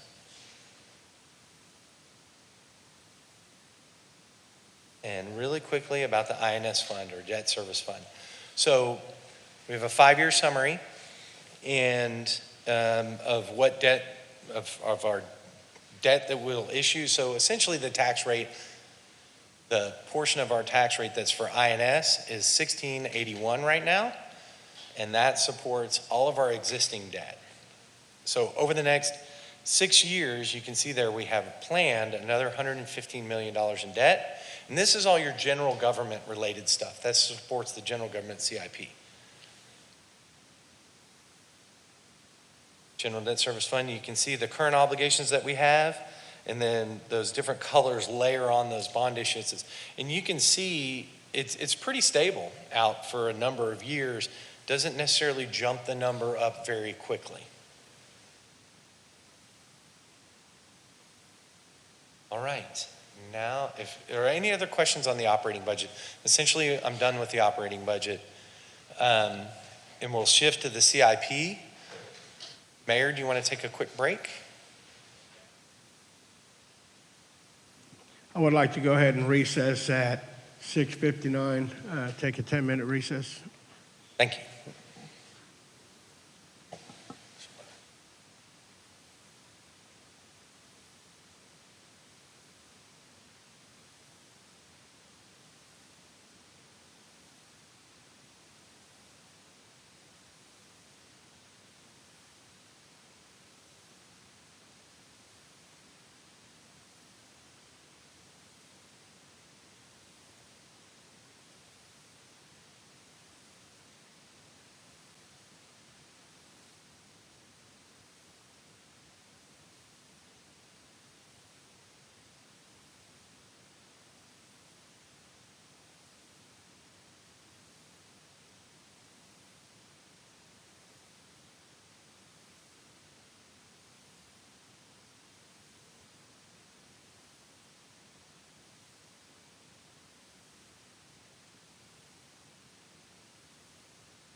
have it. If you click on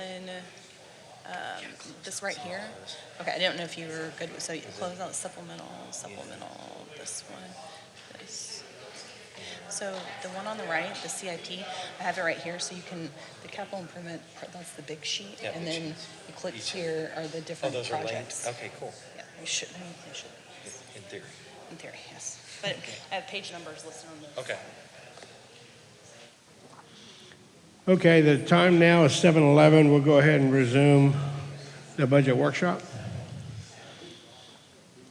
Thank you, Mayor. Before we move on, I just want to make sure there's no other discussion we need to have on the operating budget. If we need to circle back and touch on ideas like the tax rate, or if there's any feedback to give there, or other issues, open the door for that right now. If not, that's fine. We can totally move on. We're going to move through the CIP pretty quickly because it's somewhat of a regurgitation of what you guys see on the quarterly basis. But what I do want to point out is, so in your book, you've got all of what I'm going to show here on the screen. If you go to the CIP tab and flip to that, this is basically what you have in your binder. You got the PowerPoint, and then the first section, the operating budget, that's a book in itself. And then the CIP is a separate book. So it's got a bunch of projects in here. What we go through with you now is what we call the capital budget. So your capital improvement program is the 10-year look. It's the projects that have been identified and essentially a schedule of work, and then a funding strategy to go with that. The first year of that is what you call the capital budget. And the capital budget is the only thing you're appropriating. When you go to approve the budget on September 1st, you're approving that first year or the capital budget, not the entire CIP. Those projects are subject to future approval. They get tweaked, they get moved around, priorities shift up, priorities shift out. We monitor it as the funding sources go. If there's a trajectory of, say, a major funding source like property tax revenues is either going up or going down, we either add or take away. Same thing with water and sewer. We do a rate study that projects out, what our revenue streams are going to look like and match that to our projects. And really, on the water sewer side, it tends to be a little bit more project driven. So the CIP encapsulates that entire plan, and it allows you to not only identify what it is that needs to be done in that plan of work and your funding strategy, it also identifies impacts on your operating budget. So for example, one of the things that's on there is a fire station 4, and then way out in the future, 20 years from now, out in the future, we possibly will open another fire station. Well, at that point in time, that'll have about a $1.4 million effect on the general fund. So when you're doing your long-term forecast for your 5-year forecast for the general fund, if you're building a fire station in year 5, you better be accounting for that $1.3 million to hire new firefighters and operate that station. All right, so jumping into the CIP, the general government CIP is everything that includes your streets, your parks, your facilities. There are 20 projects identified in next year's capital budget, and those total up to $42.1 million. So what we're going to do is we're going to go through these quickly, and in your book, so this sheet right here, oh, I'm sorry, she already has them open. Go here. This is the operating. Okay, so capital improvement summaries, affectionately known as the big sheet. So this is these big schedules right here. That's in your book. That's kind of about, looks like about 10 pages in, page 13 is where you get to the first one, and it's for water. And so this is the water projects one. As we progress through the book, get past all of the summaries of the big sheets, we'll get into the water section. And each, oh, no. Uh-oh, going crazy. Here, let me use this.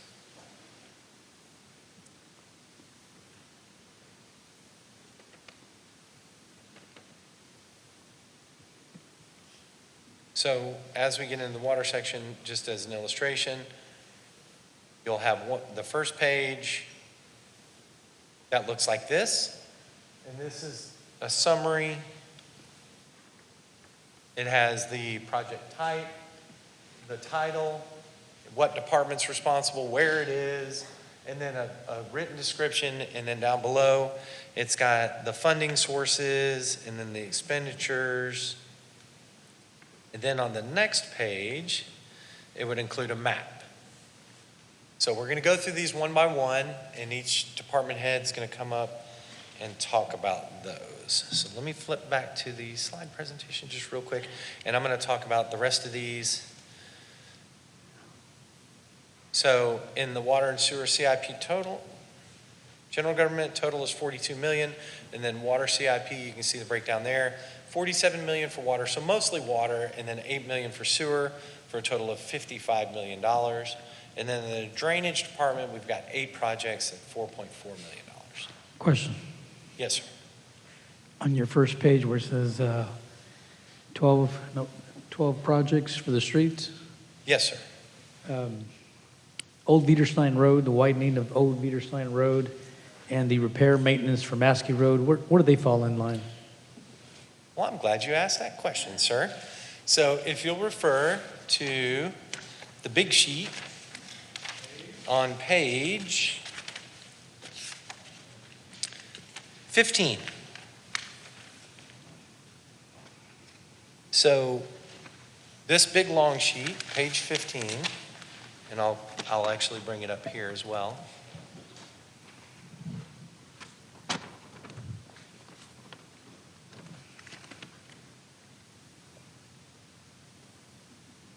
So this shows the projects where it says prior year expenditure. Those are ones that are currently in progress. And then you've got 26, 27.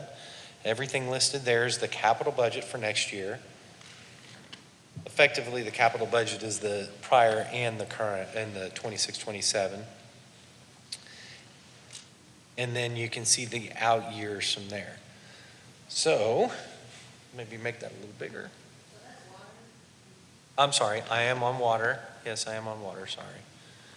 Looking at it on paper. Sorry, okay.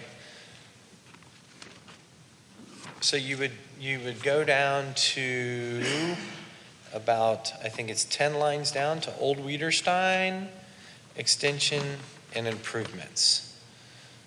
So in 26, 27, there's $1.2 million programmed in. I assume that's for the design.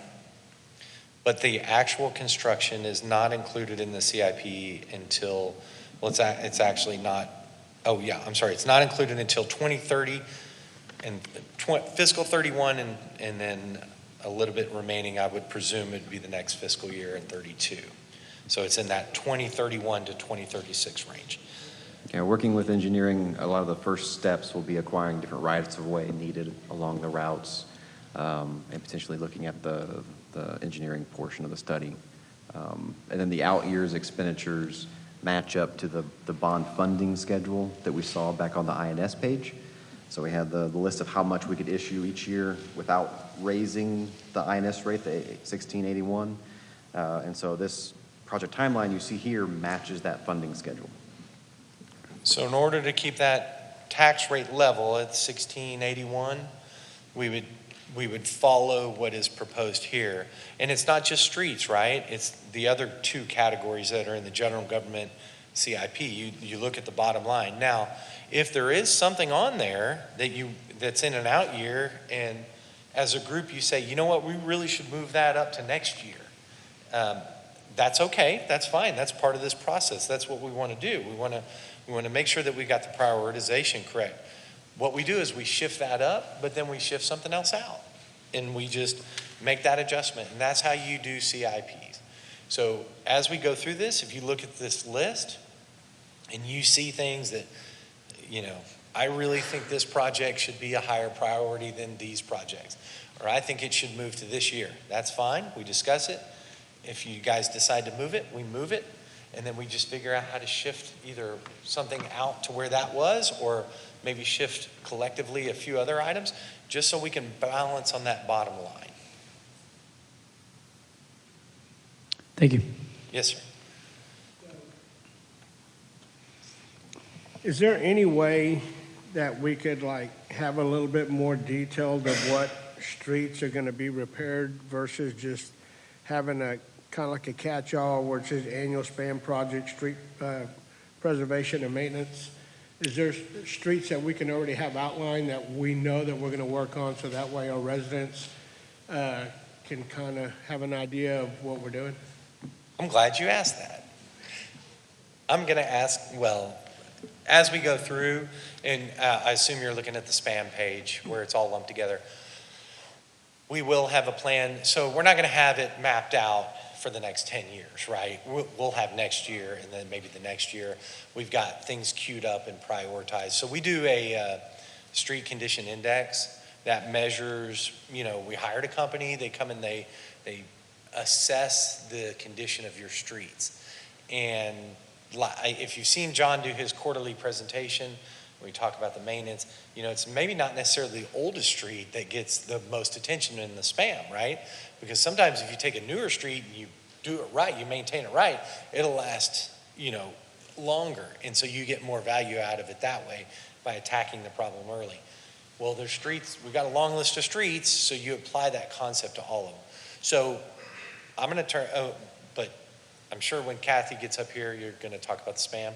And so, yes, on a year-by-year basis, we'll map that out, but we're not going to necessarily have it for the full 10 years. Yeah, and thank you for that. And that's kind of more what I'm looking for is like, what are we doing next fiscal year and lay those streets out? I'm not really worried about 27 and 28. I'm just looking at the year that we're fixing to approve the budget for. Sure. And we can certainly get that. I believe we already have that information, and we can certainly get that to you. Okay. Yes, sir. Okay, so first we're going to talk about streets. Oh, yeah, because we have general government listed first.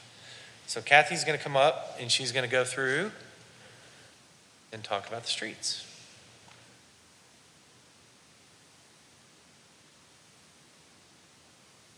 Afraid to touch that after I saw what happened.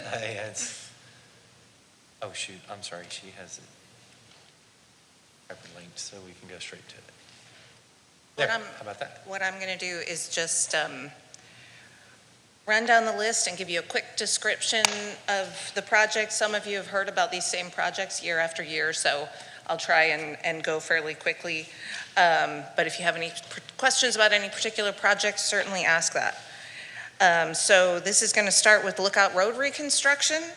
That's the reconstruction from Schertz Parkway to Dare Lane. It'll include a signal. Do you want to put it back on the, I don't think you can even, do you want to go through the sheets, the actual sheets? Yes. Okay. So, Okay. and you, guys, those project sheets are in your book as well. So if you want to follow, and if maybe she goes past something, that you still want to look at, or you want to look ahead, she's going to go through that page by page. So it's on page, what page does it start? Starts on page 132 in your book. Right. 131's the words and numbers, 132 is the map. All right, so Lookout is from Schertz Parkway to Dare Lane. It includes signalization of Schertz Parkway intersection, and we are currently awaiting a right-of-way from Caterpillar. There's going to be some CPS pole relocations. We're redesigning and shifting Schertz Parkway alignment a little bit, but it should be underway hopefully soon. Main Street improvements, that's a long-term project. We're chipping away at things. Water and sewer replacements will be included with that project. We're coordinating with other utilities to put everything underground. Currently working with AT&T and CenterPoint, identifying some conflicts, and the project does also include some aesthetic improvements. So that's Main Street from Schertz Parkway down almost to its intersection with Curtis, hopefully making some improvements there at aviation as well, and some improvements on Lindbergh. Everybody still trying to find the spot? So I'm up to page 135.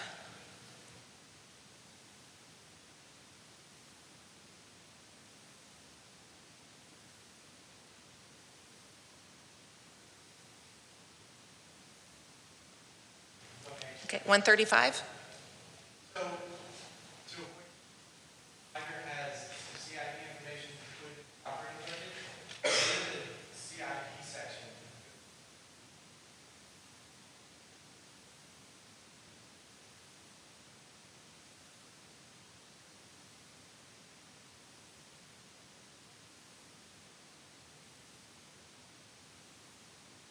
We're trying to find the spot in the book. So this is 135?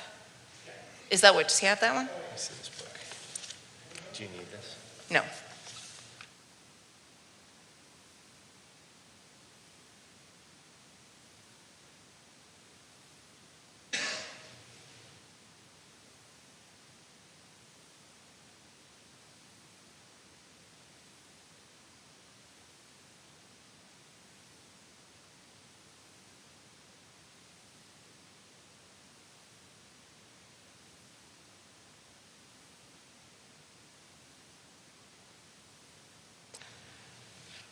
One- 135 Lower Seguin Road reconstruction?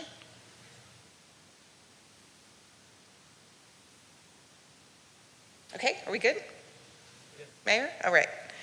So Lower Seguin reconstruction runs from 1518 west to the city limits. The design is just about done. We're working on right-of-way acquisition.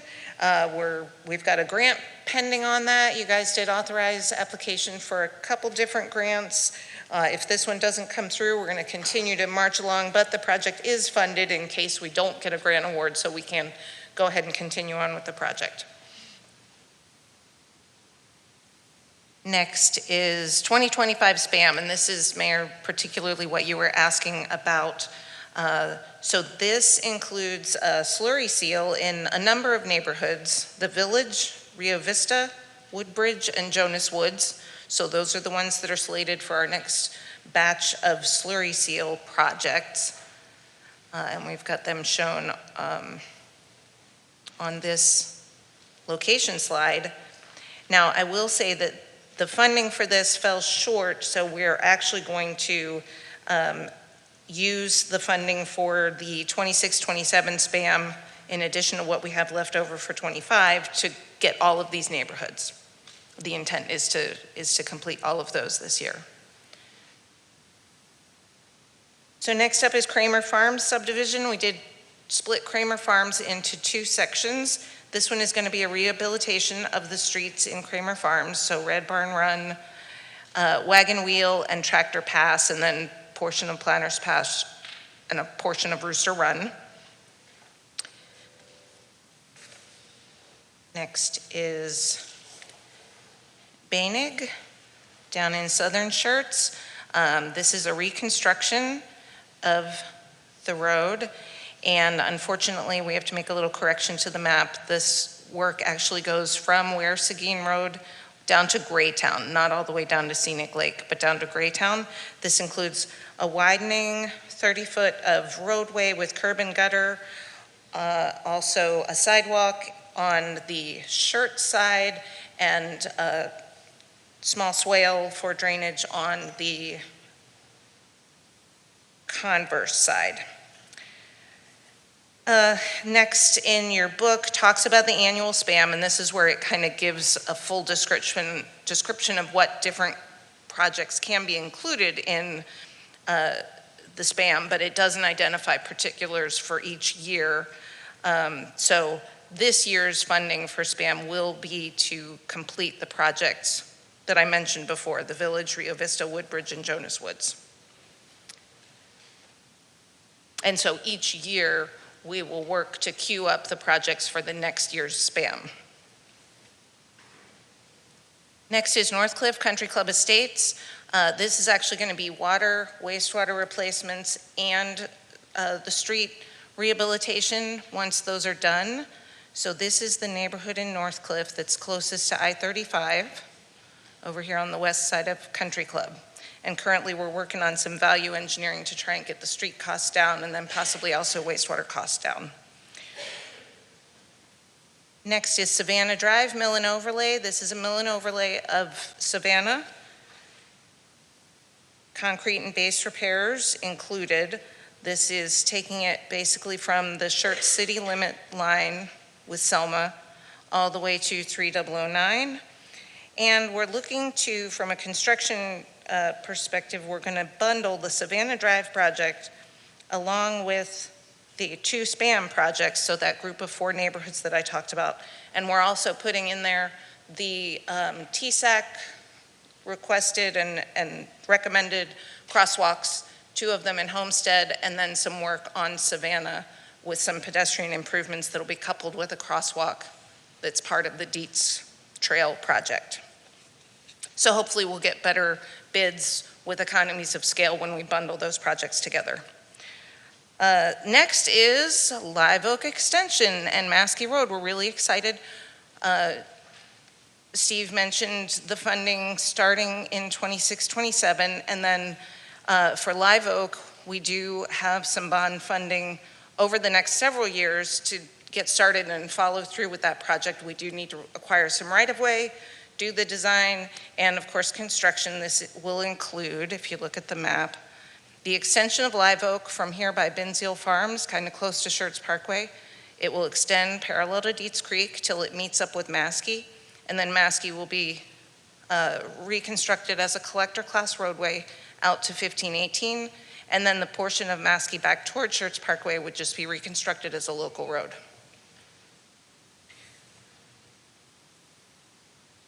Next on the streets project is Wiederstein Road, reconstruction and extension.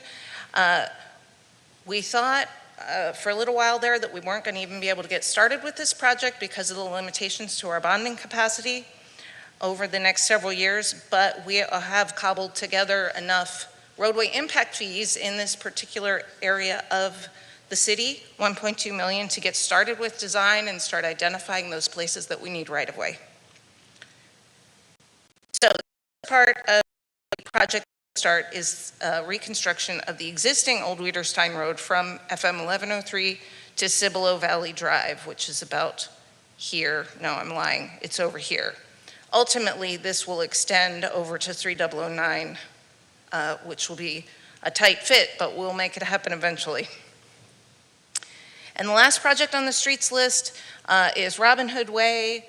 That is in the Schertz Forest subdivision. We'll be doing some resurfacing and rehabilitation there. This is also a project that's coupled with a water project to increase some lines from 8-inch to 12-inch for fire flow requirements. And that is it for the proposed 26-27 streets projects.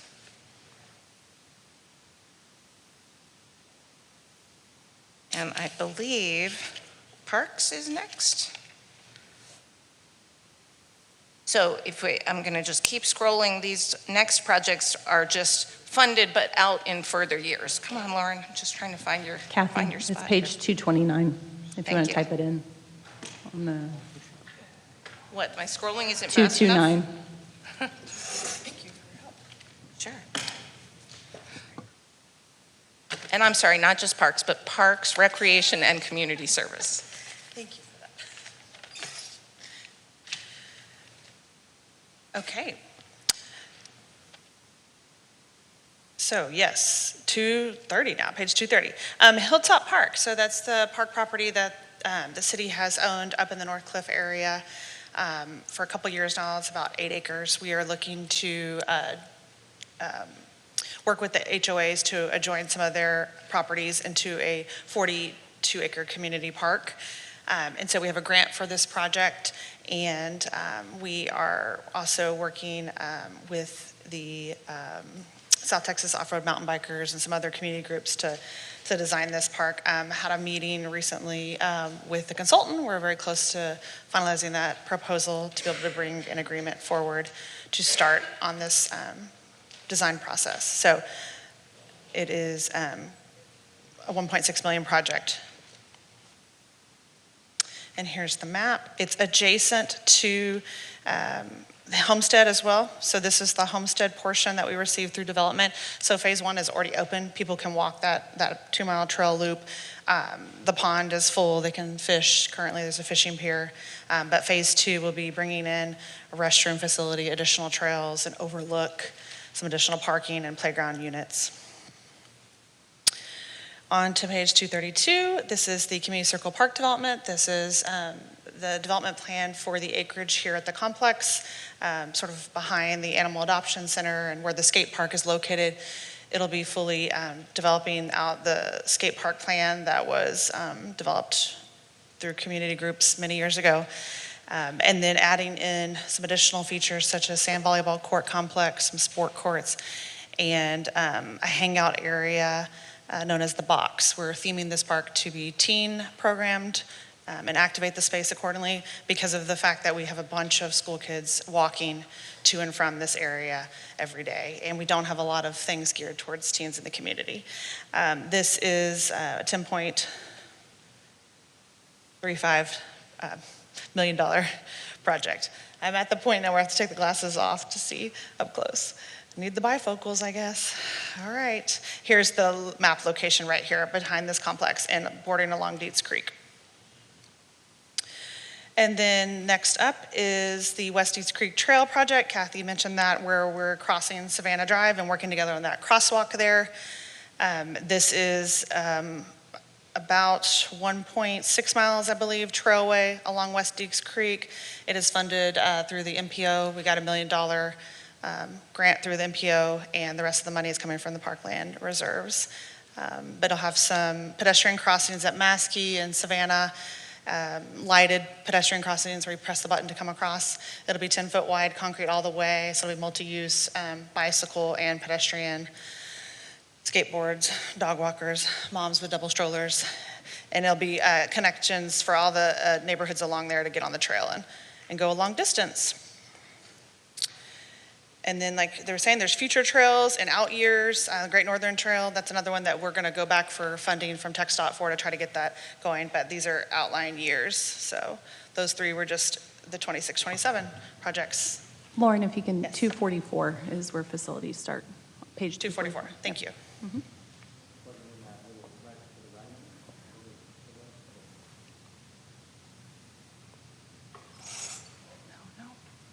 Oh, what'd I do? My bad. Whoa. That'll be fine. Got it. It's X'd out. Good evening, everyone. I'm Donisha, the Internal Services Director, and I'm going to go over some of the facilities projects that we have going on for 26-27. First, we have Fire Station 4. The construction on Fire Station 4 is going on at Wiederstein Road. It's progressing very well. The interior and exterior walls are up, and the crews are remaining actively engaged on the site. And so far, the project is currently on schedule and estimated to be completed in March 2027. There's the map of the fire station. The next one is going to be the FM 78 build out for police department. So due to space constraints, the police department plans on to relocate several of its divisions to the county building on FM 78. The initial build out budget was $400,000, but the bids came in higher than we had anticipated, so the project was pushed to $3136 due to funding constraints. However, with the assistance of our owner's rep, we have rebid the project in hopes of reducing cost, and if we can get the cost reduced, then we will move the project forward sooner.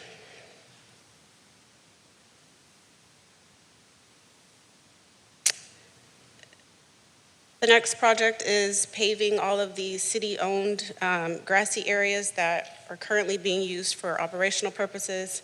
And so we are currently refining the scope of this project, which will help us determine the appropriate approach and identify the best vendor for that project.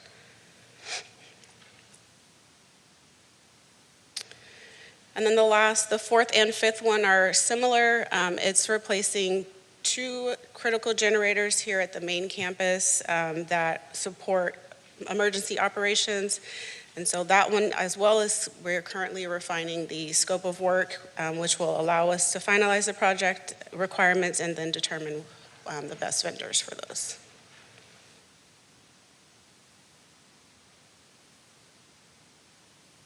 Water?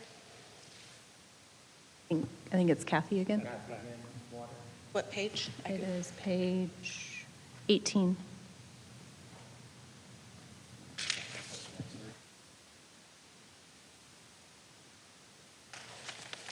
All right, we have quite a few water projects. First one I'll mention is the 15-18 utility relocations. So we are just about done with the utility relocations that the city contracted out to do. And now what's being done is what was called the joint bid work. And so TxDOT's contractor is actually doing all this work. We had our consultant design it, and they're doing the work. We're inspecting our utilities.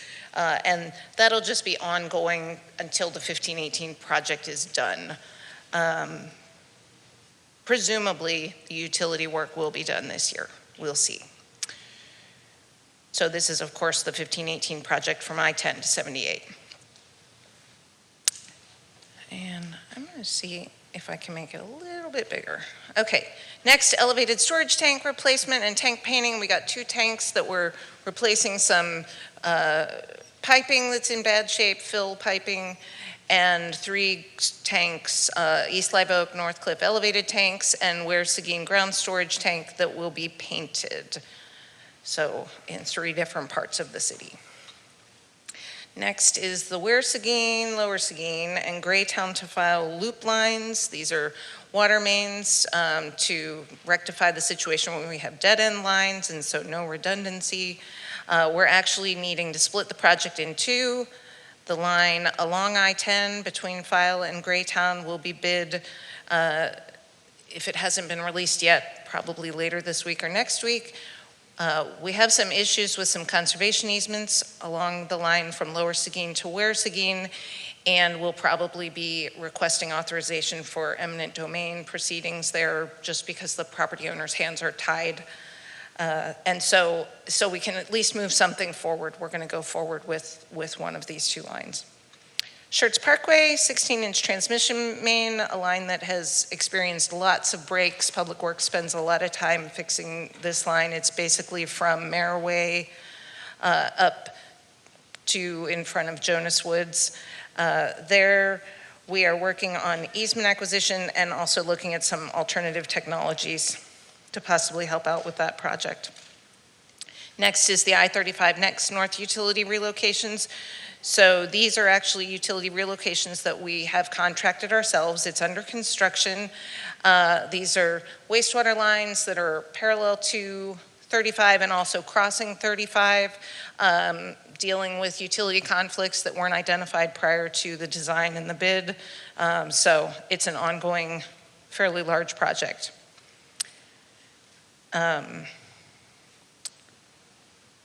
I-35 North utility relocations. Yes, okay, so that's what we talked about. Okay, Schwab to Eckert Road, 12-inch water line extension. This is again completing a loop in our system. And this is a project that actually is being constructed. It'll be constructed by a developer and we'll be reimbursing them. We just recently were able to acquire the easement for the line, and this goes basically from the Ackerman subdivision over to Schwab Road in Homestead. 3009, 18-inch transmission main replacement, similar to the one on Schertz Parkway, about 7,600 linear feet from FM 2252 all the way up to just past Corridor Loop. So that one is in design.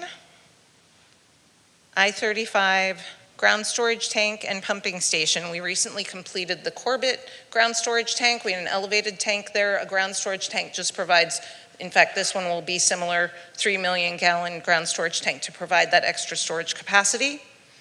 And this is at there's an elevated tank there now that you can see up on the hill. This is I-35, this is Old Weiderstein, this is Dean Road, if you can follow my cursor, so that's where this tank is. Next is Moonlight Meadow Drive and Lost Meadow Drive water line replacement. This is a subdivision that's actually outside the city limits, but they are customers of our water system. Their water lines are 4 inches, which is substandard. They need to be 8 inches to provide fire flow and meet TCEQ requirements. So that is down in Southern Schertz off of Schaefer Road. So those will be upgraded. Robin Hood Way, we talked about it in the streets. We're going to replace 670 linear feet of 8-inch line with 12-inch line in order to provide the required fire flow. So this is Robin Hood Way down here in Schertz Forest. And that's followed up then by the street reconstruction over top of that. Northcliffe Country Club Estates, another one that we talked about with the streets projects. We're replacing 6 and 8-inch water distribution mains and 8-inch wastewater collection mains throughout. We did find out through televising the lines that we may be able to actually save some of the existing wastewater lines, not have to replace every single manhole and every single line. So we're looking through to make those judgment calls now before we bid the project. Next is, and again, that's this Northcliffe Country Club Estates up here off Country Club Drive. Next is the I-35 dedicated water transmission main. This runs from the East Live Oak Water Station, an elevated tank, to the IH-35 water tank. And you've seen this project a number of times. The project was kind of placed on hold. We're working with some property owners, some HOAs to mitigate some of their concerns regarding where this water main construction will be placed. And we did recently submit the grant application to have that project mostly funded with Texas Water Development Board funds. So we'll be moving forward with this project in the next fiscal year. Bubbling Springs water line replacement. This is to replace and upsize a 6-inch water main with a 12-inch main across Cibolo Creek at the end of Bubbling Springs across to the CCMA plant location. And that is, this, first of all, the line is undersized, but also it does have some leaks.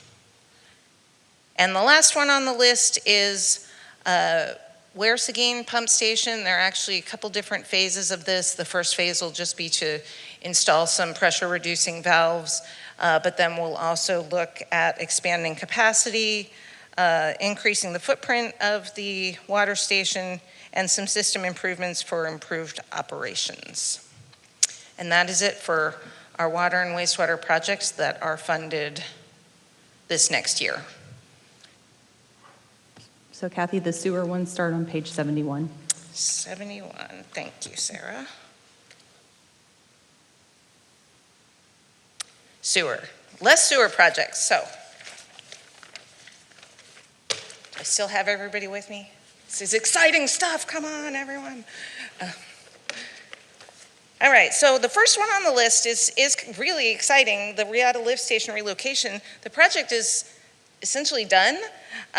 What we have to do, we have our consultants still engaged to continue on getting reimbursements. It's fully reimbursable from TxDOT because it was relocated because of the IH-35 Next project. So it's 100% reimbursable, but it takes work to get those dollars reimbursed. So that's all we have left of that project. Decommission Corbett lift station. This one, we won't actually be decommissioning the lift station itself. I apologize for the, we were rushing to get some of these maps created. We'll make a better map for this, but it's in the Rhine Valley subdivision, and we need to run a gravity line from essentially the lift station location over to a point where it will flow into the Saddlebrook subdivision so that we can take a little bit of capacity that we have in the Saddlebrook lift station and be able to not put that into the Corbett lift station and set things up for when one day, hopefully soon, we'll be able to decommission and get rid of that Corbett lift station. Cibolo West wastewater trunk main. This is the second major trunk main in southern Schertz. We had the Woman Hollering line. This is another one that will feed the CCMA South plant. So the goal is to have this main constructed and ready to go at the same time that the CCMA plant is expanded and can take more flow. There's huge development pressure in this area that will all flow into this line. We did do a route study. We'll be bringing that to present that to you shortly, followed up with a contract for a consulting engineer to do a preliminary engineering design and easement acquisition for this one.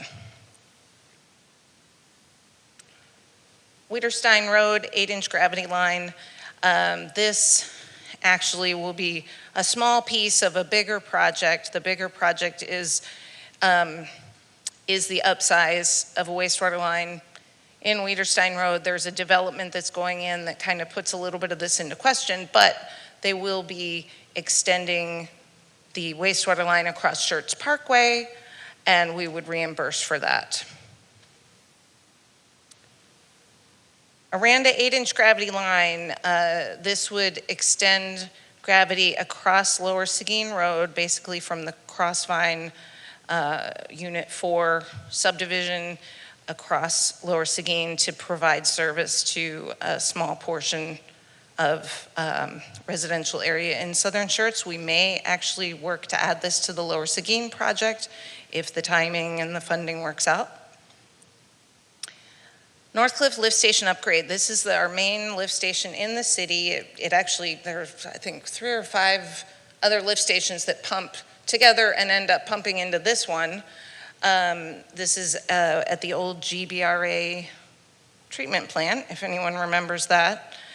Northcliffe Country Club Estates here, so the golf course is in this area here, and this lift station is here. It's near its capacity right now, and it does need to be upsized to meet TCQ requirements and additional development. We're going to get started on an initial study, and we'll be bringing that to you for authorization fairly soon. Town Creek installation of wastewater gravity line, phase 4, sections 1 and 2.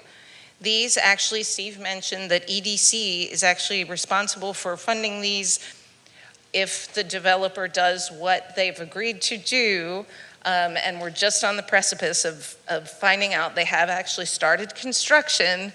Wait till they get a little bit further down the road before we're willing to say, okay, some of the funding for this may be able to move to another project. This is some wastewater lines. The first section goes by the railroad tracks from Abbey Road to 2252. The next section of it, go down to the next map.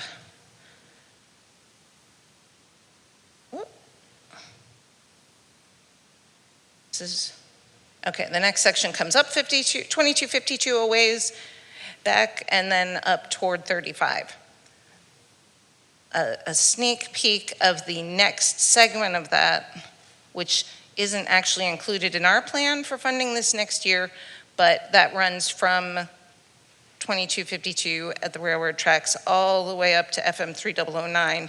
That's actually another development that hopefully we'll be able to do that work with EDC also funding.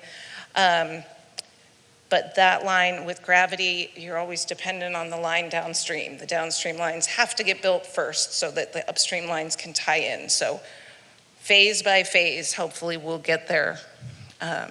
But that is the end of the wastewater CIP for this year and a little bit into the future.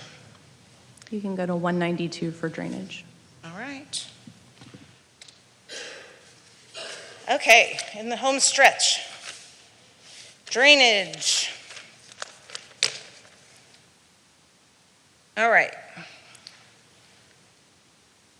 FM 78 South Channel, also known to some folks as the Sellies Channel. So if you go down here to the end of Schertz Parkway, Sellies is across the street. This channel is kind of to the right of Sellies, between Sellies and the Beck landfill.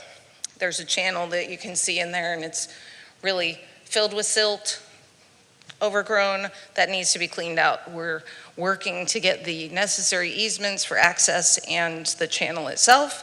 So hopefully that will get done shortly. So here's a picture of, here's Schertz Parkway here, here's 78, and this is the channel. Next, Wendy Swan drainage improvements. The design is essentially done on this. This is the removal of a retaining wall and above ground channel at the back of Wendy Swan Park and the installation of an underground drainage facility. We can't actually do the construction until the splash pad is closed and there's less use of the park, but that hopefully will happen fairly soon. I mean, hopefully the construction will happen, not that the splash pad will close. That's just a little sad.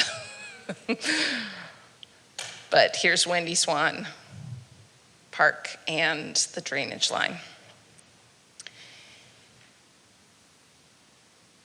FM 1518 City Park underground drainage upgrade. I really don't need to talk about this because we did a study last year and we're not going to do anything else for this next year. We were looking at some elevations, but that one will just sort of be paused for this next year.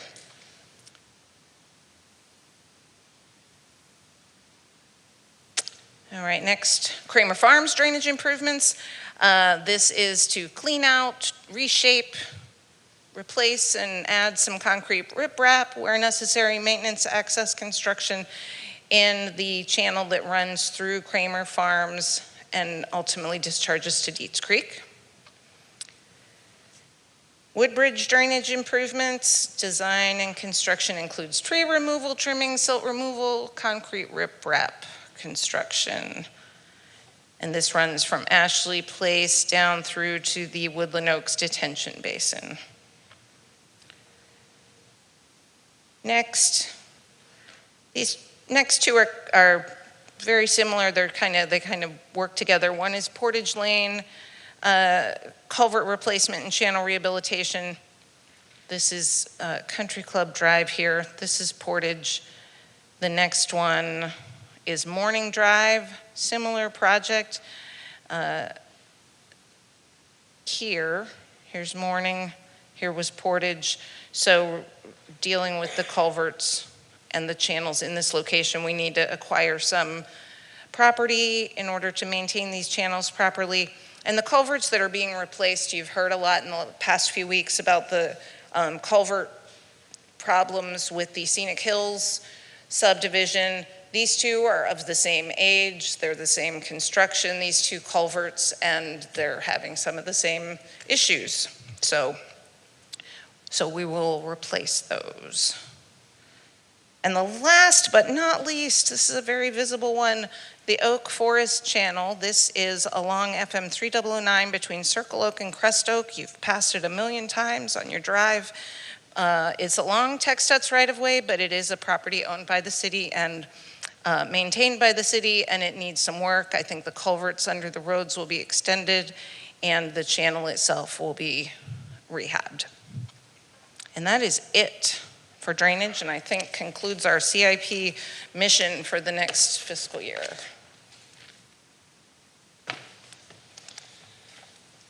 Well, thanks, Kathy.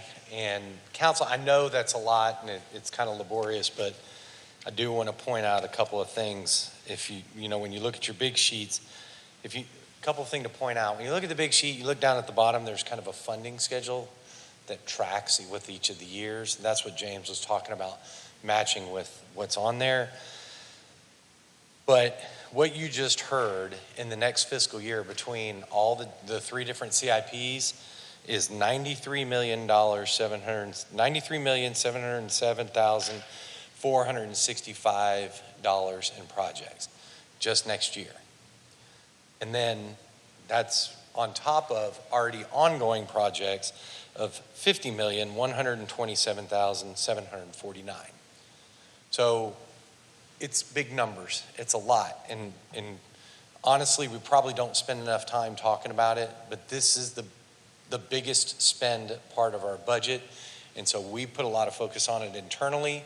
We try and plan it out accordingly. And when we talk about things like issuing debt, we have to do that judiciously because there's only so much to go around and there's only so much strain financially your budget can take and that your bases can take. But when we look at things like an 8% increase to water and sewer, you heard about all the water projects, right? And the sewer projects, that's why. And that's only part of the story. There's debt associated with CCMA, there's debt associated with SSLGC that we pay as well. So all told, if you look at all of the CIPs over the 10 years, it's $784,978,594. So we're talking about a lot of money, more than $750 million in expenditures over the next 10 years. Now, is it going to be exactly like that? No, because this is fluid, right? It's a plan, you adjust it as you go. 10 years is a long period of time. Priorities move up, priorities move back, things drop off the list, things come onto the list. So it's a living, breathing plan, but it is big numbers and it's a lot of projects. So we just sped through it to keep it short, but if you've got questions on any of them, obviously we're here to answer them. We're more than happy to answer them, or to retrace ground or to cover projects. So any discussion on the CIP or any of the projects or prioritization or any of that? Kathy will be happy to answer. No. Going once, going twice. You can take it home. Yeah, and this is a lot, y'all. I mean, we're giving you a lot. This is a big rollout all at once. Like I said, there's no expectation that you're absorbing all of this. Please take a look at it, ask questions. We're happy to answer. We're happy to go over it with you. Like I said, we'll have at a minimum 2 more opportunities to discuss it, and 3 if you choose to set a meeting on the 25th. And we're happy to do that as well. So, first of all, I just want to thank you and your staff for all the hard work that y'all put into creating this budget workbook that we have. I think that'll allow us to take a deeper dive into the budget and to ask a little bit more detailed questions as we look through this at our next meeting, and I would like to schedule that one for the 25th. Okay. We will go ahead and schedule that for the council. And starting at 6, okay? Does that work better than 5, or would the preference be of the group 5? 5:30? Do I hear 6? Yeah, let's say we can't do 5:30, kind of buy some time for people to be able to get from work and get to the council meeting. Yes, sir. We will schedule it 5:30 on the 25th. If there's no other questions, I mean, feel free to reach out to us at your discretion. We're here at your disposal. So. Okay, thank you. I guess this time we'll go ahead and conclude the budget retreat meeting at 8:04. Thank y'all. Thank you.